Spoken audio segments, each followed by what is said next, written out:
What is going on, everybody? It is episode 227 of Pop Culture Crisis. My name is Brett. I am here with my co-host. Would you introduce yourself, please? Hello, Crisis Actors. It's Mary. Happy to see you on this Wednesday. I just want to say you're all welcome to drink while you watch the show, even though the sun is still out. Is that why you're wearing a blanket? Yeah, it's a shawl, excuse you. She's wearing a shawl. It's a shawl. It's all about language. It's a different choice. No, I just saw a comment that said they put bourbon in their coffee before watching. Irish coffee? Yeah, I guess that's what it's called. That's what it's called? All right. And here, not drinking Irish coffee with us is our guest host today. Would you introduce yourself, sir? My name is Wesley Roth. I'm happy to be here. How you doing? I'm well. Having a good day? I'm having a wonderful day. You should add something to your title, by the way. Delightful Instagram story curator. I quite enjoy your Instagram story. Oh, which one? All of them. Like, you find all these gems and share them, and it's like, I'm like, man, this is quite a good time. Whenever I see your name pop up, I'm like, well, I'm watching it. I'm not a curator of content, curator, yeah. if you will. I'm not proud of much, but I would like to think that my Instagram story is both funny and inclusive to anyone who has a sense of humor. I think anybody who watches it can get a sense of humor out of anything that I post when I post it. You've actually talked about that before, saying that you try not to post any humor that would offend anyone. Yeah, it's humor for everyone. I had to share you posted one the other day. This is way off where we're going, but you posted one of an emo deer. Yeah. You know what I'm talking about? Yeah. And I sent that to my best friend back home. Tonight will be the night that I will fall for you. Yeah. Over and over Then again. I will run in front of your car at night. Over again. My best friend back home had that hair, and he was in a band called Tears of Augustine. And I sent it to him. I called it Deers of Augustine, and he was like, bro. Deers of Augustine is great. Yeah. That's a fantastic name. Yes, if you would like to follow me on Instagram, it's @BrettDasovic, and there's some fantastic memes and posts there in the story. It's just skating in the actual post, but the story is where it's at. Speaking of things that we should be promoting, Mary, maybe we should chill for the Daily Wire. Yeah, let me chill for a second, guys. We just found out how many points we have in Jeremy's Razors competition. I'm not going to reveal it here, but you can really help us out by clicking on our referral link and using it to get 35% off of a Daily Wire Plus membership, or $12 off, and I think 20% off in addition of one of his founders kits. Helps us earn points in his competition. We want that $250K prize. So just thought I would chill at the beginning of the show.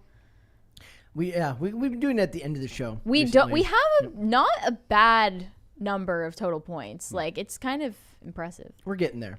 So we got a bunch of stuff to talk about today. We're going to talk about the Black Adam reviews that are in, and why this is a weird time to be alive when it comes to critic reviews and all things reviewing of pop culture and media, and why I don't think it's necessarily indicative of whether I will like the movie or not, because, we all have our own opinions of critics. We're also going to talk about Taika Waititi being in hot water with certain activist groups over the casting of a remake of the 1981 film Time Bandits, which they're making a TV show of, made before I was alive. I've not seen it, but there's some interesting controversy there, and there's some interesting kind of outcomes to glean from what it means for Hollywood as they push the idea of diversity, equity, and inclusion. We got that. We've got the absolute just top-down dismissal of Bill Murray. These days, he's getting a bunch of clapback, and it looks to be coordinated. We're going to talk about that. We got a bunch of other stuff as well. So if you guys are ready, we will just get right into it. Mary, are we ready? We're ready. Wesley, are we ready? Very ready. Let's go for it. So it says Black Adam review scores are in, and they're not looking good. This was from Cosmic Book News, and this has it listed as 47%. It has since climbed to 54% when I checked right before the show went live. But in general, that's not a good score. It's kind of interesting to watch this because The Rock is, I think, overplaying his hand. A little bit? Yeah, he's way overestimating maybe his power in DC, having this be his debut in their universe. He's already assuming that people are going to love it, and this isn't one of their flagship characters. It's new territory for them. And he's talking about this becoming the phase 1 of the DCEU when people aren't asking DC to resemble Marvel. Yeah. They want it to be distinct and in its own thing and its self-contained thing. Yeah. It doesn't need to imitate that structure. What I thought was funny about it is it kind of defeats the purpose of calling it phases, because the idea of the phases in Marvel is that they're structured, they have a format, and they're planned in advance. You don't get to just be like, well, I guess that's the end of phase 1 then. Yeah, and the whole Like- conversation about DC right now is that there is no timeline, Yeah. there's no plan yet, and there's no one at the helm making it. What I do notice, though, is that I think, now this is just something that I've thought over the years, and I can't prove it. I have no way of saying that it's 100% true or not, but I do believe that there is a Disney bias among critics. And what I mean by that is that critics for generations have hated blockbuster films. They think of them as lowbrow. They think, why would you, the regular public, enjoy such immature fare? Well, and not, then they, not universally. I'm I think speaking in generalizations. there were positive critic reviews for Top Gun Maverick. Yes, Almost but I'm saying that's the entirely. exception, not the rule. And that's not what I would consider the rule. I would say that most Yeah. blockbuster films, what I believe that Disney has done, as they've created the only genres that are allowed to be critic positive blockbusters, which are Star Wars and Marvel, which do get great reviews, oftentimes at odds with what fans are saying nowadays. More on Star Wars side for that than Disney. It says that James Gunn's Peacemaker is sitting at 94% on Rotten Tomatoes. That means that Black Adam right now is the 4th lowest rated Rotten Tomatoes critic score, for whatever that may mean to anyone. If you give a crap about what critics think, I personally don't. When I see that a critic is Rotten Tomatoes certified, Yeah. I automatically dismiss their opinion. Yeah. Does that matter to you? Do you go into a movie, you're like, well, thank goodness. The critics say it's good, so it must be great. It depends on the movie. If it's a nothing indie movie, I'll be like, okay, might be worth something. Yeah. You know, if they enjoyed it, and it's more like critics individually. Yeah. You know, I don't care about Rotten Tomatoes itself. Well, amateur critics who don't get early access to these movies are more likely to be honest. Yeah. Yeah, I was gonna say I don't even know if it's a Disney bias anymore. It's just an access bias. Yeah. Like if you are if it's The Rock, you know, you may who cares really at this point. But other old like Justice League, when the first Justice League came out, had pretty strong reviews from certain people. Like it's actually a pretty good time, and it's like not really. I don't know if reviews matter to people anymore. Specific anyways. people, like a lot of people care about like Only what a Jeremy very Jahns has to small say. Yeah. pool of people. I think what's way more important is word of mouth, but even more important than that, social media. Yeah. If you see people talking about it, if you see it trending, if you see hype for it on social media, even if it's fake and just like purchased bots hyping up a show, it's way more likely to get someone to watch it than a review. Yeah, there's a large gap between critics and audience scores, and I think that this is indicative of The Rock being a summer movie blockbuster guy, which is kind of going to what I was saying earlier, that I believe critics don't like blockbusters because they think of them as frivolous. The Rock is not making movies to push agendas.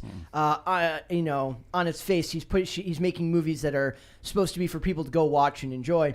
So it says Black Adam is 47, Skyscraper was 48, Rampage was 51, San Andreas was 48. All of them low, and most people didn't like those weren't really good movies, but they're not meant to be like high art. Yeah. It's San Andreas where he's like in a helicopter. So it says, it should also be said that there's a large gap between the critic score and the audience score for his movies, saying that Red Notice, which is 36%, has a fan score of 92%. Now, I don't know who the hell the people were that gave Red Notice a 92%, but they didn't see the same movie I did. It's like even me who loves nothing movies like thought that was like the most generic movie in the entire world. And The Rock, like I said, to this day, seeing The Rock have any type of love interest is weird.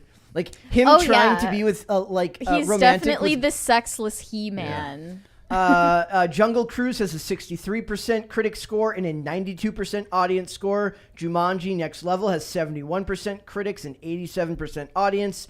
Hobbs and Shaw is 68% critics, 88% audience. What that tells me is that he's making movies that people want to go see, not movies that stuck up wannabe intellectual critics want to go see. That's just my opinion. Do you think critics are more flexible about what they believe is frivolous or real art when it comes to TV shows? Since we saw critics give good reviews or better reviews to She-Hulk than the audience gave She-Hulk. No, I think that's the Marvel bias. We saw better reviews from critics for Rings of Power than from the audience. Yeah. Those were by a larger margin. The She-Hulk one, to me, is Marvel bias. I think there's a strong Disney bias in critics. Disney owns a lot of these companies. People understand that speaking negatively about Disney will have detrimental effects on your ability to stay within the industry. With Marvel or with Rings of Power, I think that's an anti-audience bias, meaning they're like, people, look at these incels who don't like diverse casting. Then they're just going to say the opposite of whatever it is anyways. And I think that they're inherently stuck up enough to think that somebody could do better than Tolkien's work. I don't think it has anything to do with actual By the critique. way, someone commented, I don't know if this is true or if it was just a bug, but somebody commented about reviews for Rings of Power actually being held for a whole week before they implemented the 72-hour rule. Wait, so they held the comments for a whole week before they would then hold them for a further 72 hours? I wasn't sure what they meant by that. And then there was also the theory that they added these mid-roll pop-up ads while you were in the middle of the episode, and then it makes you restart the whole episode, so it counts as viewing it twice. Yeah, that's a so conspiracy. they can bump up the numbers. I wouldn't put it past Amazon to do that. That's a very Because clever... it's, I mean, you could get in so much trouble for lying to shareholders about that. Yeah? Oh, yeah. But they just have, like, they have infinite ability to hide their business practices. Well, they were talking about, I was reading an article earlier and we didn't talk about it, how adding ad tiers to Netflix and to, what's the other one that's adding an ad tier? Disney Plus. That means that they're going to have to be more transparent with their numbers because of how that business model includes third-party companies that aren't directly related to Disney. They can no longer shield themselves from... Didn't Netflix announce that they're not going to publicly announce their subscriber predictions in the next quarter? I didn't see that. If that's true, I mean, I wouldn't want to predict it anyways either if I were them. I saw an article earlier on Breitbart that was saying that like Netflix in America is starting to fail and that they're looking to Asia for subscriber growth. But that's And Africa. Yeah, that's inherent to a global business model, I guess. That makes sense. You've at a certain point, you've tapped out your market here, and you've gotten all the subscribers you're going to. And that's a finite amount of resources. We're heading into a recession. People are going to start being very picky. Maybe The Rock gets lucky, pulling it back to The Rock here, and he gets people to go see Black Adam before everyone and then is out on their immediately ass. they'll get an HBO Max subscription Yeah. afterwards. And this is, I don't know if this is the reason for this drop in numbers, but the Black Adam estimated opening weekend box office has dropped. I saw it, early predictions were like 80 million, then they dropped it to 70 million. Now they're dropping it again to 60 million. For the domestic. For the domestic box office, 135 million worldwide. But for a movie that costs nearly $200 million and you only keep 60% of that box office. Aside from what we thought might have been a fake story about the Motion Picture Association censoring their violent scenes, they didn't have any censorship issues, did they? No. Oh, no. Like, not fake, but just like very clearly done in a way. Overblown to seem edgy. They did the same. It's not the same thing, but there's this lore behind the original Scream movie where Wes Craven had to do a bunch of cuts. Thank you. Had to do a bunch of cuts to be able to get Scream made for less than a rated X or rated NC-17. So when Scream 2 is coming out, he made the movie ultra violent more than what he actually wanted the movie to be, so that by the time he cut it down to what he actually wanted the film to look like, they were like, okay, fine. Right. Okay. So that type of lore runs deep, and I remember that story. That's like, that movie came out in 1996, and I still remember that story. So that's what that type of article is like designed to do, right? Like, let's go see this movie. Yes, because it's edgy, because he kills a bunch of people in the movie. They're saying like, Well, Black Adam is still somehow PG-13. yeah, yep. They say they kept the the vibe that they wanted. Yeah. With like 5 different brutal murders instead of 10. I think they just hate popcorn flicks. I think they love Disney, and they're fine with Disney. But I do too. And they're making yeah, but you don't. But you're not a snob. They're snobs. They hate popcorn flicks in favor of stupid, fake deep flicks, like "Don't Worry, Darling" over Black Adam. Yeah. In my opinion, something shallow over something that tries to be deep and fails any day. And they love that. Yeah. I always just assume that they love anything that presses their message very explicitly. In what way? Like, Or can you give me an example? everything. Hasn't Marvel done that though? What? Push their message. Pushed a message. The message. They've done that. Right, no. I'm saying I think that critics, like, it doesn't matter whether it's fake deep. I don't even think that matters anymore. It's about, does it press the social message? Well, that that's I'm trying to essentially convey? what I mean. Like with a "Don't Worry, Darling," But what it's I not deep. see Like, in it's- that is like she's trying to put forth this very complex narrative that's a commentary Right, on but- gender dynamics and American history. Yeah, but I think that's and psychology. an exception, because if it's nuanced now, it's not. You just have to say it. Just come out and say it. Please say the thing. It's like what am I trying to say? A validation thing, where I want to go see a movie that validates me. You know, I want it to come out and say that. Like, I want a character to look into the camera and say, "This is how you should feel." Yeah. Otherwise, I'm like, "Oh my God, it's so brave. It's so brave." I just feel like Marvel has also done that in their own way. Sure, I'm not saying that they haven't. I'm agreeing that that's why. That's why they hate it. No, who hates Marvel? Critics. Do you think they hate Marvel? No, I don't critics think love they- Marvel. Yeah, I think they love Marvel. But if they think that popcorn flicks aren't the way Except to for go. That's Marvel. what I'm talking about, the Marvel bias. They have a bias towards Marvel, that the only popcorn flicks they like are stuff created by Marvel and Disney.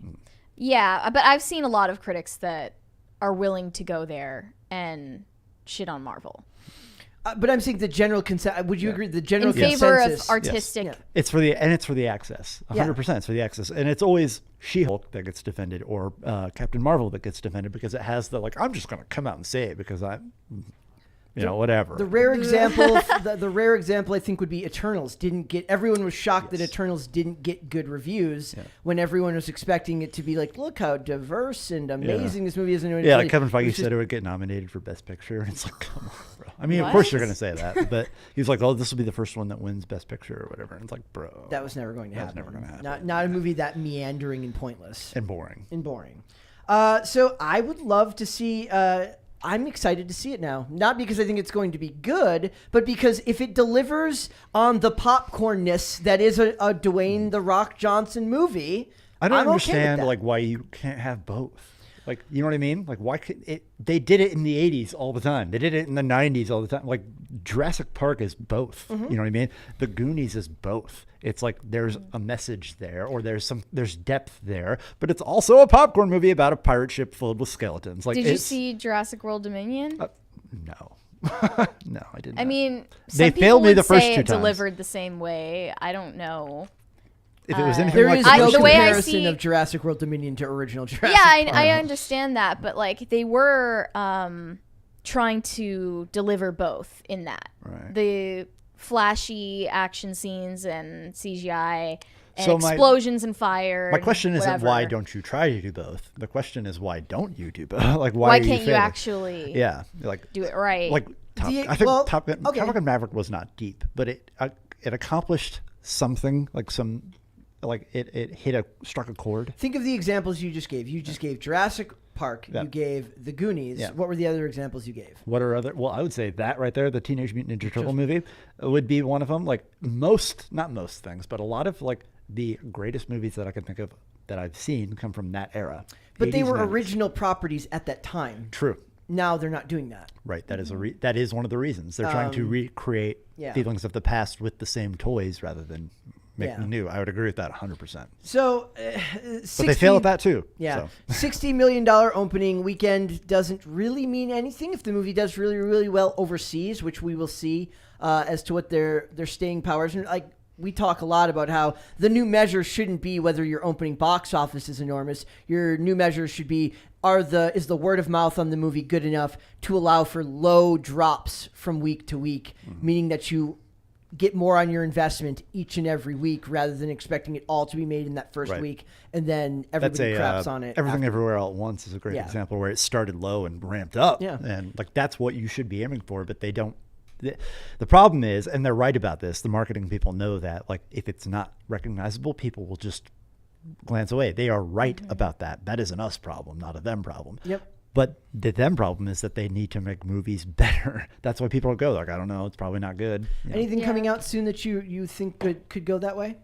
I don't know what's coming out soon. I haven't. So I actually have.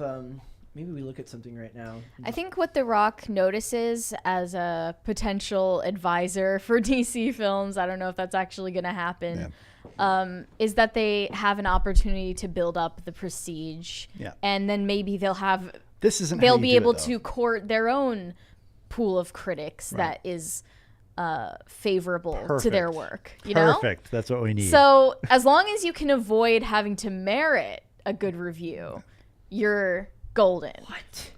R.I.P.D. 2 comes out in November? yeah, but it's a straight to DVD. I know, thing. but still. Is it the same cast? No. No. No. That first one, man. You love it? No. Even I That's even I- completely ambiguous. Even I have my limits. Yeah, there's nothing else really coming out like that kind of gets me. The Fablemans, which is Oscar bait, but that's a different genre entirely. There's nothing I'm really looking forward to at all for the rest of this year, other than Violent Night in December, and That's gonna be fun. I guess Black Panther: Wakanda Forever. I guess next month. So I don't think The Rock has the ability to carry this just on his own. I think his other examples of movies, the example they gave before was Jumanji 2, or was it Jungle Cruise, which was like right before the pandemic, had very, very long legs because it just had low drops from week to week, kind of like not Men in Black, Bad Boys for Life. That's what they should be looking for now, and I just don't think that they need to focus on that opening weekend. But we'll see. I don't care what the critics have to say. I will never care what the critics have to say. I will say that we need to be careful to not just be like, okay, just because the critics hate it, I'm going to love it. Yeah. I'm No, always tempted to do that. My spiteful and contrarian side is always tempted to do that. But I'm also more easily pleased, I think, than a lot of critics. Just don't make your movie super woke, as much as I hate that word. Yeah. Avoid the identity politics. Give me a decent story. I'm fine. It doesn't even have to. It doesn't even have to If make a you're whole gonna ton do of it, sense. if you're gonna do it, if you It's- are gonna do that, okay. do it originally. Okay, and do it creatively. Right. when we were here, being when- easily pleased isn't the remedy to this dilemma now that reviews, like the review landscape is the new battleground for a culture war. Being easily pleased by the entertainment offerings we have right now is not the answer. I'm not saying they are doing so. I'm saying I am, that they should at least be shooting to like make me happy, who's less critical than the average person. Yeah, but you're saying that in contrast to, these critics who are so hard to please. I was thinking more along the lines of when we had Run Don't Walk here. Don't Walk Run. He was like pointing out all the flaws in Batman Begins in these movies, like the logical flaws, which I understand. That's how some people, if you think in that fashion, linear like that, and that stuff bothers you. That's me. That doesn't bother me. Like it's a story. It's still storytelling. It doesn't bother me when there's those logical flaws that have to do with, how did they get from here to here by that period of time? I might be the person who annoyingly points that out to you during the movie. It's because I literally can't follow what the F is going on That's different if than, I like, don't see it. Suspension of disbelief and be like, okay, Batman can get from. Yeah, I'm fine you know. with suspension of disbelief, but I don't understand Right, I'm saying that's things different. that are That's not totally shown to different. me. Yeah. Yeah, if you don't do a good job communicating like geography and time, that's different than like, why didn't this person just talk to that? That's what drives me. Why did this happen? Why didn't they just talk to him? It's like I was watching it's contrived drama. Yeah. Let it unfold. when I was watching Tenet, made no sense, Yeah. and I just didn't care Yeah. because John David Washington. Yeah, because you couldn't understand what they're saying. you have no idea what the hell they're There saying. are things in even like indie Make films more bullet or trains. artistic films that don't make sense to me. So it's not just popcorn flicks that do that to me. Wait, did you finally see it? What? Did you finally see? Did you Bullet ever Train? see Bullet No, Train? I didn't. Oh, you just Why? like gave me a very affirmative. I was I like, told you it's like something you really should see It's in really good. theaters, Yep. Well, not on a TV. There's a comment to there's people that liked R.I.P.D. What I've also noticed for myself is that the movies that I've really disliked, now I'm like going back in my brain and thinking about like what type of mood was I in when I went and saw that movie.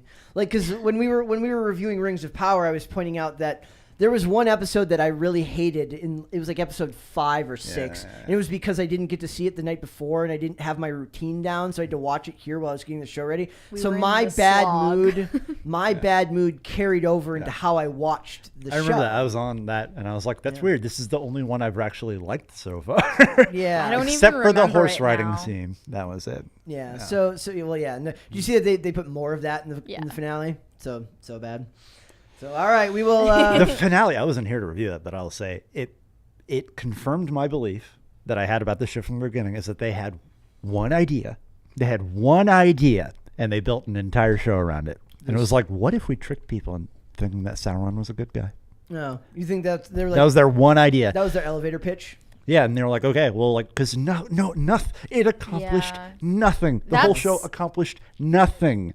Nothing. No one grew. No one learned anything. Nothing happened. They're just like, bet you didn't see that coming. Yeah. It's like, Yeah, and that's something. That is something that Tolkien would have never done. no. Because he just had this.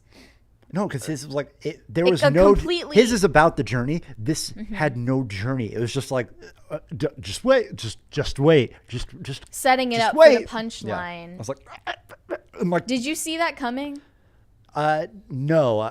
And it's in the specific way that they did it. No, I didn't. I They never thought telegraphed about it beautifully in the episode. That was classic Hollywood telegraphing when it was like they're finally starting to show him look shifty and bad in the But last episode. and it's more so that they've deprived you of Galadriel showing emotion for so long that you just, if he is the instrument that gets her to smile, was the meandering then that you talked you're about. happy Yeah. to see it, and then they just bait and switch you. Yeah, and it was. There's a comment here I want to read from Johnny Derp. He says, "I'm over relatable villains. Sometimes you just want a cowboy in white and a cowboy in black." I'm kind of here for it. Like, I don't need complex characters all the time. Maybe you just want a generically People just want to evil- hear something Yeah. I like that's both. true. Yeah, A little bit of They both. don't want they want things to just be categorized and clear and understandable Yeah. and like have a real moral framework. Yeah. It doesn't need to topple your worldview upside down to be interesting. Why do you think that is? Why do you think they're so hell bent on heaven? Why do they want you to sympathize with Yeah. Sauron? Well, Like, that's weird. why they're so obsessed with the nature? With, See, I don't see it that way. I think of it more as they have to paint him in a way to where you can see that the bad side is seductive. Or where you can identify. I don't even think it's identify. It's With it's him? not identify. It's more like you can see that there is your worst nature could be deceived. Like with Adar was his name, when he was like, "No, you're being lied to. The reason that things are bad is because of the other guy," and you could see how, like, let me offer you these Thank you. nice things, because that's the devil, right? The devil is like, oh, if you eat from the tree of knowledge of good and evil, you'll become like God, and he doesn't want that. Like, that is seductive to human nature. So that is And the person who seems evil at first is powerless in reality. yeah. Adar. Yeah. all right, let's do some super chats. Halls and the Kid said cat fight. I don't get it. Yeah, don't worry about it. Is it from the? Yeah. Why don't you give everyone an update? Tell everyone what's going on. I don't know what to say. I hope everybody enjoyed last night's Chaos Castle. It was a lot of work, a lot of fun went into it. If you Yeah. are a member, please comment. Let me know what you thought of it, positive or negative. I enjoyed the negative feedback too, so that I can Speaking of reviews. improve it. Yeah. I could improve it going forward. There are a lot of things that like we want to do, but we can't do because of time or other constraints. But we're trying to make something. We're trying to do a thing. And I hope it gets better with every episode. and I appreciate you for mentioning it and watching it. It means a lot to me. That's the attitude you have to take. Yeah. Also, we're going to be having more content. We're putting our reviews up for movies on timcast.com. We're going to be doing a review for Black Adam, which we'll be seeing on Thursday night, and then we're reviewing Friday. It will probably be up on Saturday if you guys are looking This for Thursday night? Yeah. Okay. Yep, this Thursday night. So if you guys are looking for more content, you'll be able to find that on there. I like the movie reviews a lot because it's like when we read articles and when we analyze the things that are going on in pop culture, everyone kind of comes at it from a different perspective, or like sometimes we'll take very different things away from the articles. And that's the same is true for the movies, but you're still working off exactly the same material. And when you go and see it together, it actually does kind of change the dynamic a little bit. I think there's something to be said that there's some shared experience there. Like when we watch Rings of Power, we don't watch it at the same time. I watch it at night. You watch it the next day before we do the show. Everyone has their own approach to it, and there's something interesting about everyone having a shared experience of going to the movie together and then talking about it. Yeah, I find that valuable. Yep. It's sort of like a book club. Yes, that's what it is. Comfort food doesn't hurt either at the movie theater. That helped. Yeah. Yes, I bought not one but 2 items last time. So You got your normal cheese fries. and then macaroni, the macaroni bits. And I saw yours and had to go get some for myself. They weren't good. No. I've tried them before. Very I don't like underwhelming. them. So underwhelming that I'm going to get more when we go on Friday. They are comforting. On Thursday. They're Yes, warm. they're very Yeah. comforting. But they're not great. Yes. Terrence Rice said, "Somebody made it out of the attic. Glad you're okay." I mean, I'm just in another attic. Where it's Is it me not being in the attic anymore that they're referencing, or is it Me, I'm you stuck in making the it attic out of right the now. attic? Yeah. So you've both been attic dwellers. I think someone commented on the website, like, "Where's Mary in the attic?" Nathan Settlemeyer said, "Brett, did you see Faster with The Rock and Billy Bob Thornton? Very underrated revenge movie. I think you would enjoy." I looked it up. I have seen it with Maggie Grace. I don't remember anything about it. I don't remember. You've seen more movies No. than you remember seeing. No. This is one of those ones where it's like I remember seeing it because it had the cover that just. Have you ever noticed like when you get the B movies, they have the covers that just they all seem to look the same. The B action movies all have that same kind. Yeah. It kind of has that cover, but it's not a B movie quality film. I'm gonna have to read. It's $2.99 on Amazon. I think I'm gonna go and get it tonight and rewatch it. And I do have a movie recommendation that I will be giving at the end of the episode today. I think I'm going to start making this a daily thing for the time being. I will recommend a movie or a television show every day. So far this week, I recommended The Shield and The Wire yesterday because I always recommend The Wire to everyone. But The Shield is an extremely underrated series done with a docudrama style. Give us a filming curveball. Oh, today's is very. Should Sliding Doors. I just starring do it? Should I Gwyneth just do it now? Paltrow. Maybe I'll just do it now. Okay. I'll just do it now. Okay, what I want you guys to go watch, if you can find it somewhere, is it's a 1994 movie called With Honors, with Brendan Fraser, Joe Pesci, and Maura Kelly. Maura Kelly was from One Tree Hill. She plays Chad Michael Murray's mom on One Tree Hill. And the reason I remembered it was because I was very, very young when I saw that movie. And what I remember the most out of anything is this incredible speech that Joe Pesci's character gives about the importance of the U.S. Constitution. And you can find that. It's a movie in which Brendan Fraser's character is a Harvard, like he's about to graduate from Harvard.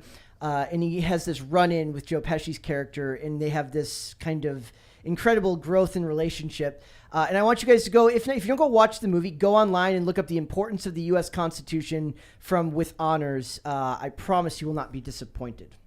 Also watch School Ties starring Brendan Fraser about Harvard as well. Is it? Or Encino Man. Encino Man is also good. Yes. Brendan Fraser has been given a lot of unfair treatment recently with Backlash for the Whale and then Batgirl. People only wanted to watch Batgirl to see him in it. Yes. That was the sole purpose anyone was going to watch it. I saw another article that was like he apologized for an accident that happened while they were filming a stunt for George of the Jungle. That too, I saw. I was like, what? Why is he apologizing? Like, why are you sorry? Why are you sorry? Don't apologize. Why are they saying sorry? You ever looked at the list of injuries that he sustained from George of the Jungle and The Mummy? It's crazy. Like he has multiple metal plates in his spine and ribs. Like he's barely held together.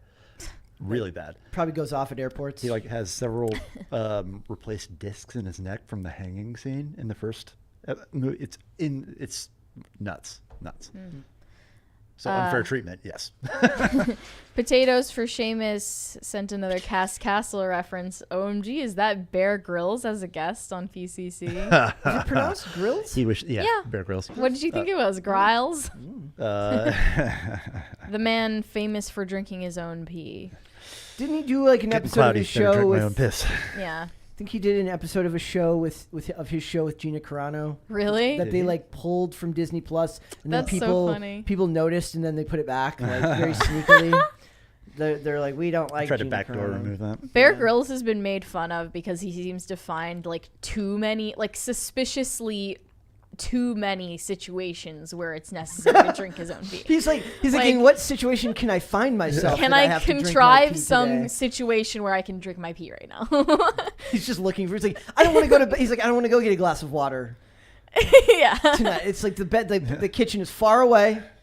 I don't want to do it. I'm just gonna drink my. How can I drink my own piss? I'll show you. Joe You don't want to get up? C- You got a lighter? Joe C said Thomas Flight does a good review of the inaudible dialogue in Christopher Nolan films like Interstellar, Inception, and Tenet. And I want to point out that I think the reason that stuff has never bothered me is because I am. What's up? No, never go.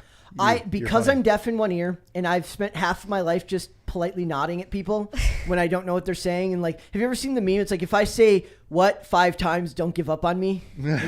Don't, like, please. Like, I know you're gonna have to bear with me here. Like, I'm that guy, right? Because I have such a hard time hearing. So like, hearing movies with dialogue I can't understand isn't really all that different from my actual life. So when I hear it in movies, it's like, it's inaudible, sure, but does that really bother me? Not so. It really bothers me. I put the closed captioning on everything I watch anyways, no matter what. I feel like I am just like tragically stupid when I watch a movie and there's a lot of inaudible dialogue. There's a bunch of scenes in the dark at night with no lighting whatsoever, or like, especially if that involves fight scenes. And like we were talking about earlier, just logistical things that aren't shown, and you're just supposed to like understand automatically what happened in the meantime. Yeah. Yep. I can't follow. I am a dumb broad. Rega Acceptance Tan. is half the battle. Rega Tan said, Wesley, play Elden Ring. This seems very important to him. Yeah, Why? I will. Why you? Just calm down. I will. I promise. Okay. Just give me a little time. There I've is heard an- it's very hard. Yeah. And I'm very, very trash at video games. There's a strong exclamation mark in there, so yeah, they need him to play it. Also, guys, I want to ask you again to give us your suggestions, either to send it to the Instagram page, where else can I people just opened communicate? our Twitter DMs as Yeah. well. _show on Twitter. Pop Slide Culture in there. Crisis Pod on Instagram. Slide into the DMs and let us know guests who you think would be conceivably good Friday Possible guests, possible topics, How about The Rock? possible reviews, Have the Rock anything. talk about Yeah. Black Adam. It would be We'll give it if we give him a positive review. yes, Maybe he'll consider it. See, and that's how the shilling starts, right? You're like, well, I didn't think it was that bad, did I? And then suddenly, by the time you start talking about it, you're like, it was the greatest thing I've ever seen in my Yeah, it life. starts with it wasn't great, but it had a lot of things I liked. Yes. Let me talk about those for 5 minutes. Well, but then how do you differentiate between that and somebody who's just a more positive person? Right? Yeah, because Like, that's what I am too. It's like, well, what did I Critics love are about never it? positive people. They're It's not. their job to be negative people. fair point. By the way, another thing I have to mention, go to our subreddit and submit any of your maymays related to pop culture in general or the show, and we're going to review them in the very first meme review On Friday. on Friday. You said something that, and I think it was more poignant than you thought. It's not really critics that are the problem. It's like personalities masquerading as such, and that's what we're inundated with. It's not that critics are bad. It's that there are a lot of people who are trying to do something masquerading as such. In what way? Like YouTubers or social media people who are like, I want access to this thing, Yeah. so I'm going to masquerade as a serious critic. That's what like the Collider, crew was. It was a critic, or was some critics, and all the critics were like, people are like, I don't like them, they're negative or whatever. So they replaced them with personalities that people automatically are like, oh, I'm drawn to this person because A, they're good looking, or B, they have a personality that pulls people in apparently. And then they're like, oh, I will be taken a lot more seriously if I pretend to be a critic. If I start, it's a more of a vanity thing than it is like I care about the craft of filmmaking. So what you're saying is that it's a lot different than it was when it was Siskel and Ebert, who were not exactly the most, like camera friendly looking. They were just normal looking dudes, right? Right. So you took them seriously because it was their craft, Right. So now it's like it's not like I want to watch film and review it and give my opinion on it. It's that I want to be a movie talking celebrity. Yeah. And that's what Collider, Screen Junkies, all those things are. Yeah. It's a vehicle for like, how do I get to my next thing? They failed as an actor usually. Is that what it usually is? Yeah. And then they do that. Sorry, calling you out, but but that's. And then if you're successful in stand-up, you can hopefully maneuver back into acting. Exactly.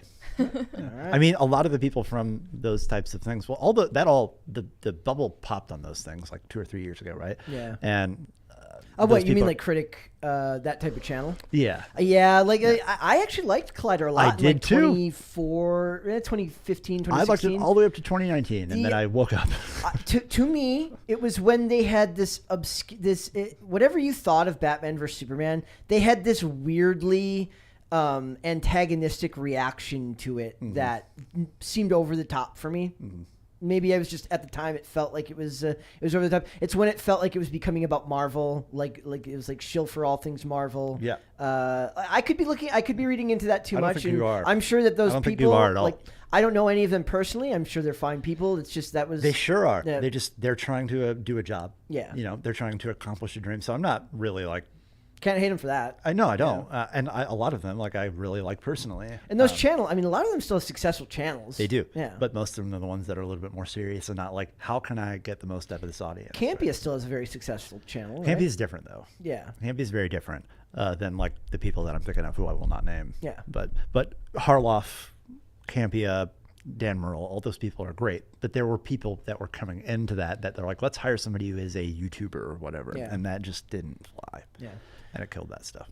All right, let's move on. We are going to talk about the upcoming. This is issues with Taika Waititi, and what it is that actors and disability campaigners slam Taika Waititi over TV show casting. And what this is they're making a television adaptation or remake of a famous movie that was called, what was it called? Time Bandits. Time Bandits. And the thing about it is, this was a very, I guess, what would you call it, a cult classic from the 80s. And so it says, director Taika Waititi has come under fire for casting decisions for his upcoming Apple TV comedy, Time Bandits. The series is based on the Terry Gilliam film, Terry Gilliam of... Brazil. well, I'm saying, of what fame? Of Monty Python. Monty Python, yeah. yeah. Well, no, he made Brazil too. So. Yeah. I was assumed most people would think of Monty Python. They would, yeah. In 1981, the gang of time-traveling thieves were all played by people of short stature. In Waititi's version, however, it appears that the bandits are being played by average height actors, although not all the casting details have yet been announced. The movie has been criticized by Abby Purvis, a Scottish actress and the granddaughter of one of the actors in Gilliam's film. And that was what was that guy's name? Jack Purvis was the name of that gentleman. She said the casting of the 10-episode series, which is executive produced by Waititi and his longtime collaborator Jermaine Clement, was tarnishing her grandfather's legacy. You seem to think that this is her vying for a role in the series, or she's bitter that she didn't get offered anything. My cynical side played part of this clip, and maybe we should play. But does she even have acting? She's an actor. So she says that, what has she been in? She said that she got into acting because of her grandfather. I don't know what she's been in. Just the fact that she I haven't heard of her. That's all. Just the fact that she lives in Scotland might make this harder to cast in general, especially if she's not living in Hollywood. Mm-hmm. But I'm going to play a clip of her comments about it, and we'll go to, I had it at 1 minute and 14 seconds. She got it just as an intro about who she is and everything like that. So warning, trigger warning, Scottish accent. And I don't know incoming. how loud the audio is going to be, so bear with me, guys.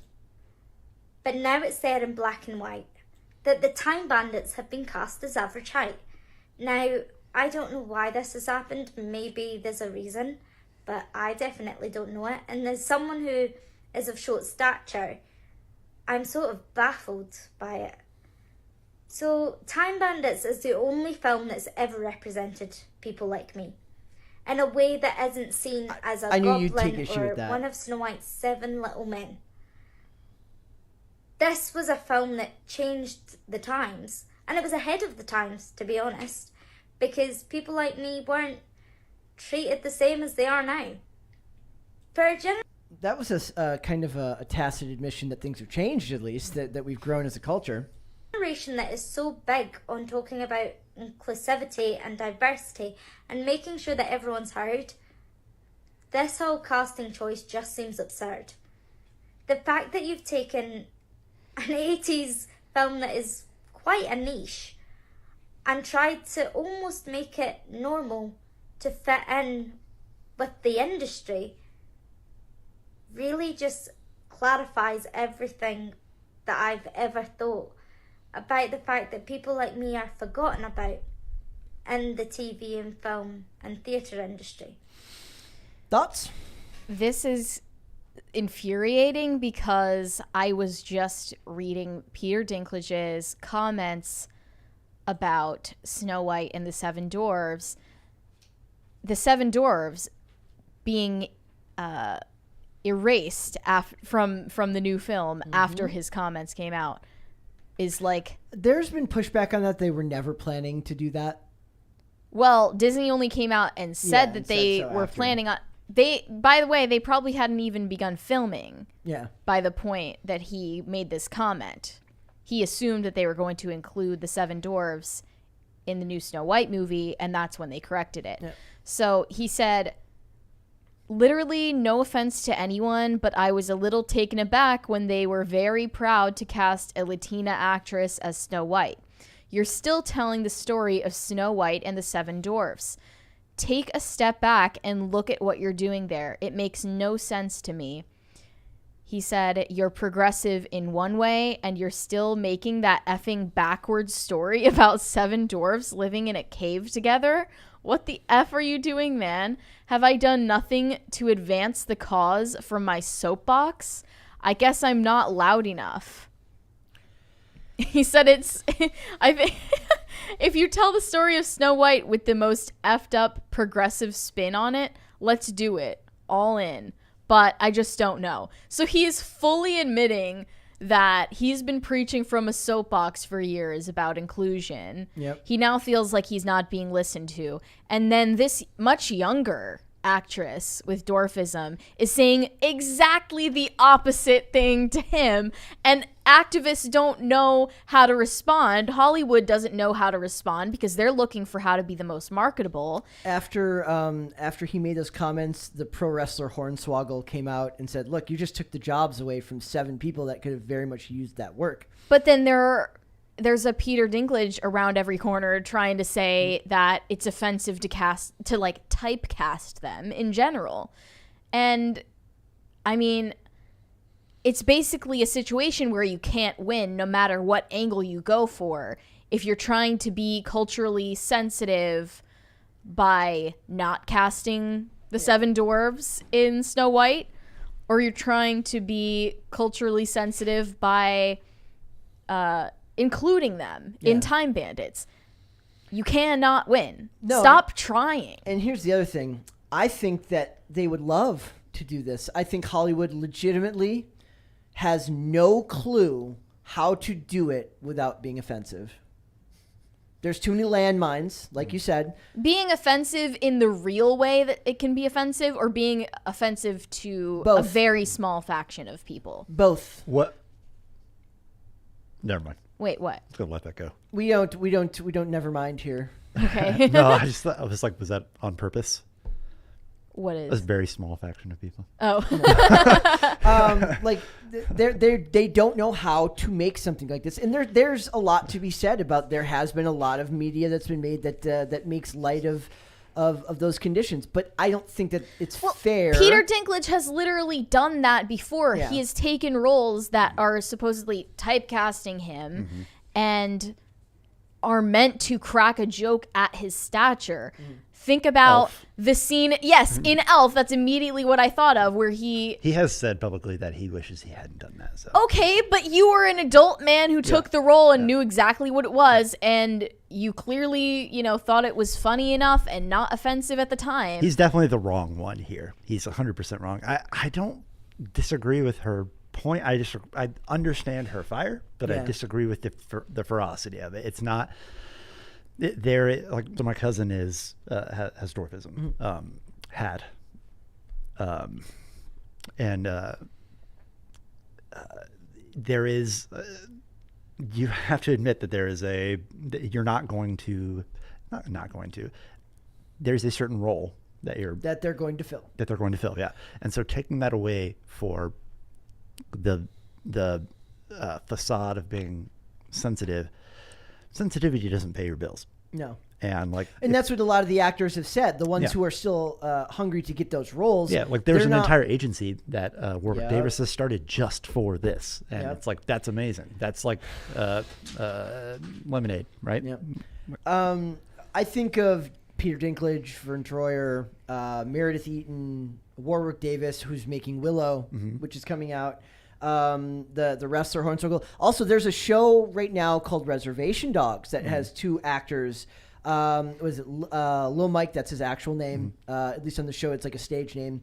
And Funny Bone. That's the name of the two actors. That's their stage names. Who are incredible in that show as they're like these side. They're not in every episode, but they're drive-by characters, right? You see them every so often.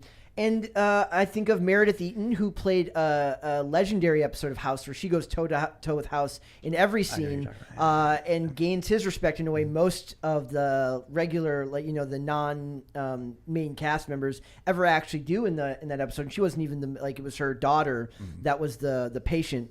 She was also in the MacGyver remake and plays a character it's never talked about. Her stature is never, at least not that I remember in the seasons that I remember, it's never referenced. That's an example of it being used well in network TV. Linda Hunt is an actress who's, I don't know if she is necessarily, I don't know what height she is, but she's very, very short. I think she is technically considered a little person. I could be wrong about that. But I can think of a couple of examples off the top of my head, right? But the world can't bend to your whims. And it also speaks to the idea that Hollywood will remake anything however they want. And they've been remaking everything for years in the name of inclusion. And now they're remaking it differently, and now they don't like it.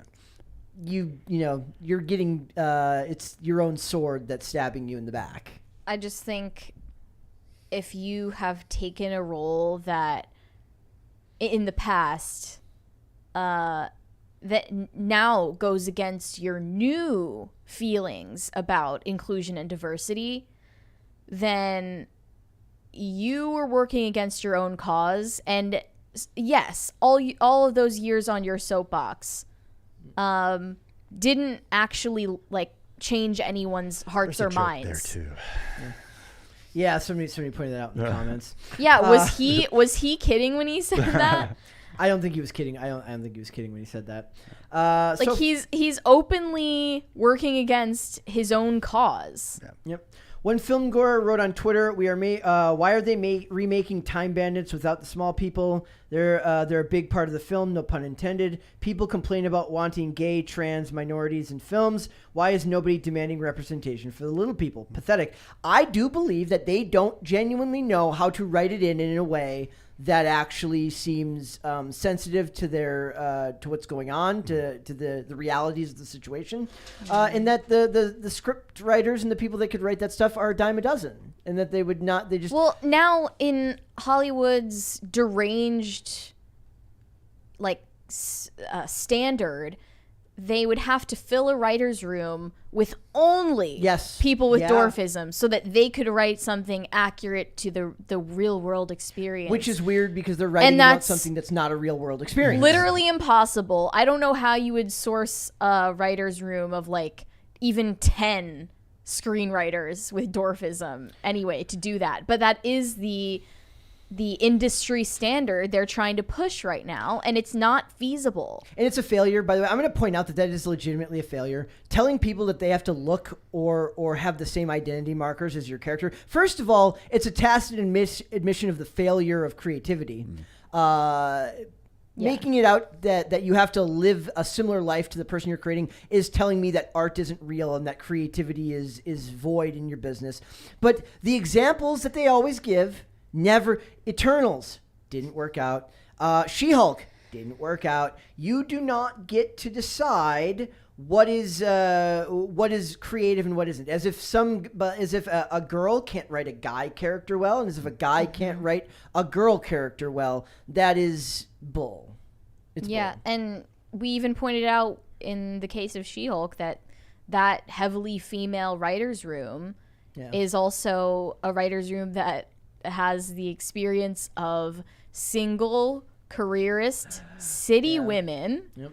Not women in general. So the goal of representing women's experience by doing that doesn't actually land. Yeah, but you're only getting one female experience there. By their logic, they should only be telling stories about middle-aged women in Los Angeles with no kids who are women who aren't lawyers, by the way. Yeah. Well, they admitted that down the way too, that they tried to write a lawyer show. How far can you take this? Yeah, they realized like halfway through, like when they were writing the first episode, that they had no idea how to write a lawyer, so they just gave up. But still called it She-Hulk Attorney at Law. Right, exactly. Even though it was somehow managed just fine for Legally Blonde. Could have hired David E. Kelly, but he's not a woman, so what would he know? Right? Hey, actually, that's a good point. We're kind of off topic, but like, so Johnny Depp lawyer. You need women writers to write women characters, but you don't need lawyer writers to write lawyer characters. When does it end? And that means there would actually be context and expertise needed. Yeah, and that's an example where it actually matters. Mm-hmm. Yeah. Yeah, but I feel like consultants are a thing. Well, yeah, I mean, they have, like, any law enforcement show has a law enforcement consultant on air. I mean, look at how the people who have wrote, like, all of the famous, like, Tom Clancy, the amount of research they did to write all their books is insane, because to make it feel authentic, they had to do a bunch of research. It doesn't mean he went and did buds and became a Navy SEAL. It means he did a bunch of research about a world that he wasn't familiar with. I like to make the joke that John Grisham did so much research that he became a lawyer. There you go. What about Stephen King? What research does he do? Cocaine. To have is that Twitter. Confirmed? All but confirmed. Yeah, all but I mean, he said that. Yeah. Most of It his was books the in the 80s. 70s and 80s were cocaine fueled. Which, you know what? We could make the argument that those were good times. Yeah, it's like man. Metallica was better when they were alcoholics. Yeah. Well, they're still alcoholics, but when they were, not I in recovery. guess the excuse to not get consultants for the context and details that actually matter, like making a show about a lawyer, would be it's about a superhero. Doesn't does it matter. It's matter? not supposed to be realistic. There's no real world superheroes. We can't get it. Yeah. Yeah. So, you know what? Hire Meredith Perfect Eaton. cop-out. That's when it's okay to turn your brain off. I'm going to other I'm going to stand that Meredith Eaton gets all the roles because she's great in everything she's in. Warwick Davis is still kicking and going strong. His kids are acting. His kids are in Willow. Here's a funny story. When me and Mary, when we discussed D23, I remember this. we discussed D23 and I didn't know that Willow existed, She's so like- I thought that Willow was an original thing. She goes, literally everything was a remake, but that one. And I'm like, what? Which one wasn't a remake? She goes, Willow. I'm like, oh no, that's no. Still, Yeah, but now they're Ron like Howard classic. they'd rather scrape the absolute bottom of the barrel for the cult classics of the 80s, the cult classics, rather than create something new that could be even more popular today. There's an Evil Dead show and remake, so you're Ash not wrong. vs. the Evil Dead, Ash vs. the Evil Dead, and then Evil Without Dead Bruce- 2013. the one with Bruce Campbell. Yeah. Yeah. There's a movie too. Yeah. A Fede Alvarez disaster, in my opinion. I never saw it. Yeah. Evil Dead was It's my thing. very serious. Was Raimi involved No. in the show even? In the show, yes. In the show, Yes. writer or just producer? Director. Oh, he directed it. Okay. okay. Well, it's episodes. So, yeah. The annoying part is how they're like, and then it's so and so's producing. I'm like, that doesn't really matter. James Cameron is Yeah. who you're talking about. they did the same thing when they did the. Do you remember Superhero Cafe? Batman and Superman, like they Batman and Superman sit across from each other at a cafe and they talk to each other, and Superman's always really nice and Batman's always kind of just like. It's not how it should have ended. No, it is. Oh, it's okay, like, but gotcha. that's the segment, right? So it's Okay, from how it should have ended. And they do the thing where they're like, Superman's talking about the launch of Man of Steel. And he's like, and Batman's like, why did you put Christopher Nolan's name in there? Because Christopher Nolan produced the movie. They're like, you and I both know that has nothing to do with this movie. Yeah. It doesn't matter at all. So, yeah. So we'll see. This is one of those stories where this probably won't get the reach she wants, because whether they like it or not, being for inclusion when it comes to gay rights, to characters that are trans and all these things, that's fashionable right now. And what Hollywood cares about is what's fashionable. It's not fashionable for them to promote more people that have dwarfism or little people to the front of the I really marquee. haven't seen much of a push for that, like any actors or actresses with disabilities other than in like modeling. I see it in acting. They did it with some people were mad. Like I remember there was even proto pushback. They were like, "Why is Daredevil? Why did they cast Charlie Cox to play Daredevil originally? Because he's not blind. Because he's not blind." Yeah. And I'm like, because they do show flashbacks because he still has to act like he is. He can see because that's what the superhero part of it is. But and that's still a bad argument. Like having an actor play, and this is the one time in that realm of conversation that I actually agree, whether it's any sort of LGBTQ representation. Sure, that's 100% fine, but you don't like to say that you are that, so that's the only thing you can play is kind of weirdly limiting, and like it must be somebody who does this. Then you are going to only play those roles, right? Yeah. Like if you're an example of that is, did you ever watch the no, wrong. House of the Dragon, the grown-up version of Rhaenyra. Yeah, she's amazing, but in their view, in that world viewpoint, she would only play characters that are that what she is in real life, right? Yeah. Or what she lives as. Like I said, the worst job in the world right now would be a casting director. But you are not outwardly locked into something, right? Yeah. If you are one of those things. But if you are one of these people, you are. Hollywood weirdly demands that actors and actresses have no boundaries about what they're willing to do on camera. But like when it comes to their identity markers, right, it has to reflect who they are in real life. Make any sense? That's a rigid thing. Yeah. But you can't have any of your own boundaries. Nope. It's a hypocritical, horrible industry. It is a horrible industry. It's a horrible industry. On that note, super chats. Bryce E says, "Shout out to my guy Wesley with the Packer hat." Oh. There you go. Fellow traveler. Andrew M said, "I guess the little community came up short in negotiations." I read there's a few here that are going to be if I was more cynical there would be a but I'm not going to do that. Rega Tan said, "Heard about Helena Taylor Bayonetta situation?" I know that's an absolute cluster. All I know about it was like it had something to do with like how much she was paid or something like that. Dane would probably be better off talking about that one. Dane, by the way, Dane will meme review Friday. Dane, right? That's what we're planning for right now. It's gonna be great. Yeah. That would be one of those ones where it's like I'm not read up enough on it, but I think Dane would like to talk about that. Yes. Joseph said, "No one is entitled to Hollywood products." If you guys go watch, I want does you that to mean? like to have to be involved in it. Like that act, I do feel that there was a little bit of resentment and entitlement on the behalf of that actress, who I think she felt that she was going to get offered a role in that. I could be reading into that. But that's the natural evolution of inclusion. If they ever were right? planning on casting people with dwarfism from the very beginning, they would have reached out to her for sure. Yeah. So that's got to be at least one of the reasons she started talking about it. Tom Cruise is my short Hollywood representation, as far as I know. Daniel Radcliffe. He's like 5'10". No, he's No, not. he's not. He's 5'6". Really? Oh yeah.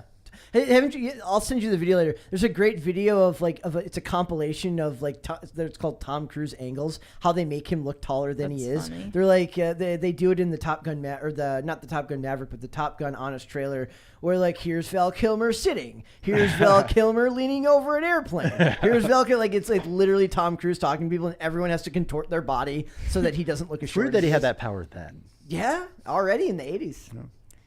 Bad app. I'm not going to read that. Wayward Soul said when Tim Burton's Wonka remake did not include multiple Lil Peeps for Oompa Loompas, it was disappointing. I watched that remake and thought it was like, Gonzo?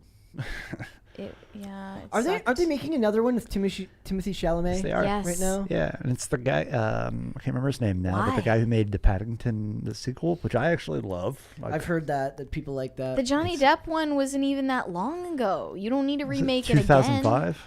That's not long enough to make another Not one. long enough to make No, it. that's barely longer than, or they it's barely should have shorter made- than, what was it, 73? So I guess that's a while. Do we consider the end of the like have we officially reached the end of it when they finally desecrate Back to the Future? It won't happen while Bob Gale, is his name, is still alive. Why? It's in his contract. Yeah. So there is a reason. There you go. They're going to run out, like logistically, they're going to run out of things to remake. There are. I mean, There is only so much. it'll just get more and more obscure. It'll eventually, like, remember that weird cable access show that we had? See, that's what they should be remaking is bad things. Yeah. Because a lot of things we like are remakes of bad things from I before. want them to- like The Thing is a remake of a bad movie. I would have somebody's like they should have made an actual Wayne's World cable access show. But make it like look like a cable access show, but put it on like national networks before they made Wayne's World the movies. And I said, "Oh my, They could do that now. I have to add I mean, that to my movie list." They did. It was Saturday Night Live. But I'm saying that Yeah. it should have been separate, like in its own thing, just not Saturday Night Live. It would be now. It would be a YouTube channel owned by NBC Universal. Yes. The remakes I want are cinematic versions of the Brothers Grimm fairy tales. Did you watch- Particularly the Disney princess ones that were sanitized in all the 20th century, like by Disney. I want the Couldn't you Brothers technically do Grimm that? fairy tales. Can anybody do that technically? Is that They're- public domain? Or are they owned still? I don't know the legality of it Yeah. because I suppose they have the rights to it now. Public domain. Well, the Brothers Grimm fairy tale would that be public domain then? The aren't the characters public domain? I don't know. I don't know. I'd have to look into it. We'll see. But somebody do it for her. Yeah, they must be because You I know should there was a watch- Snow White remake in the 2010s with like Kristen Stewart in it. Yeah. Oh yeah, Snow White and the Huntsman. Yeah. So that's got to be that wasn't Disney, right? The movie that ruined a marriage. Somebody recently asked me if I ever saw Gretel and Hansel. I was like, "You think I'm going to go see Gretel and Hansel?" No. Was that a horror movie? Yeah. I liked it. Like Gretel and Hansel? Liked it, yeah. Was it actually scary? It's very I have unsettling. like a huge sensitivity to like if things are scary. Like It's the guy who made it, like it's Anthony Perkins' son, like Psycho, Oz Mm-hmm. Perkins.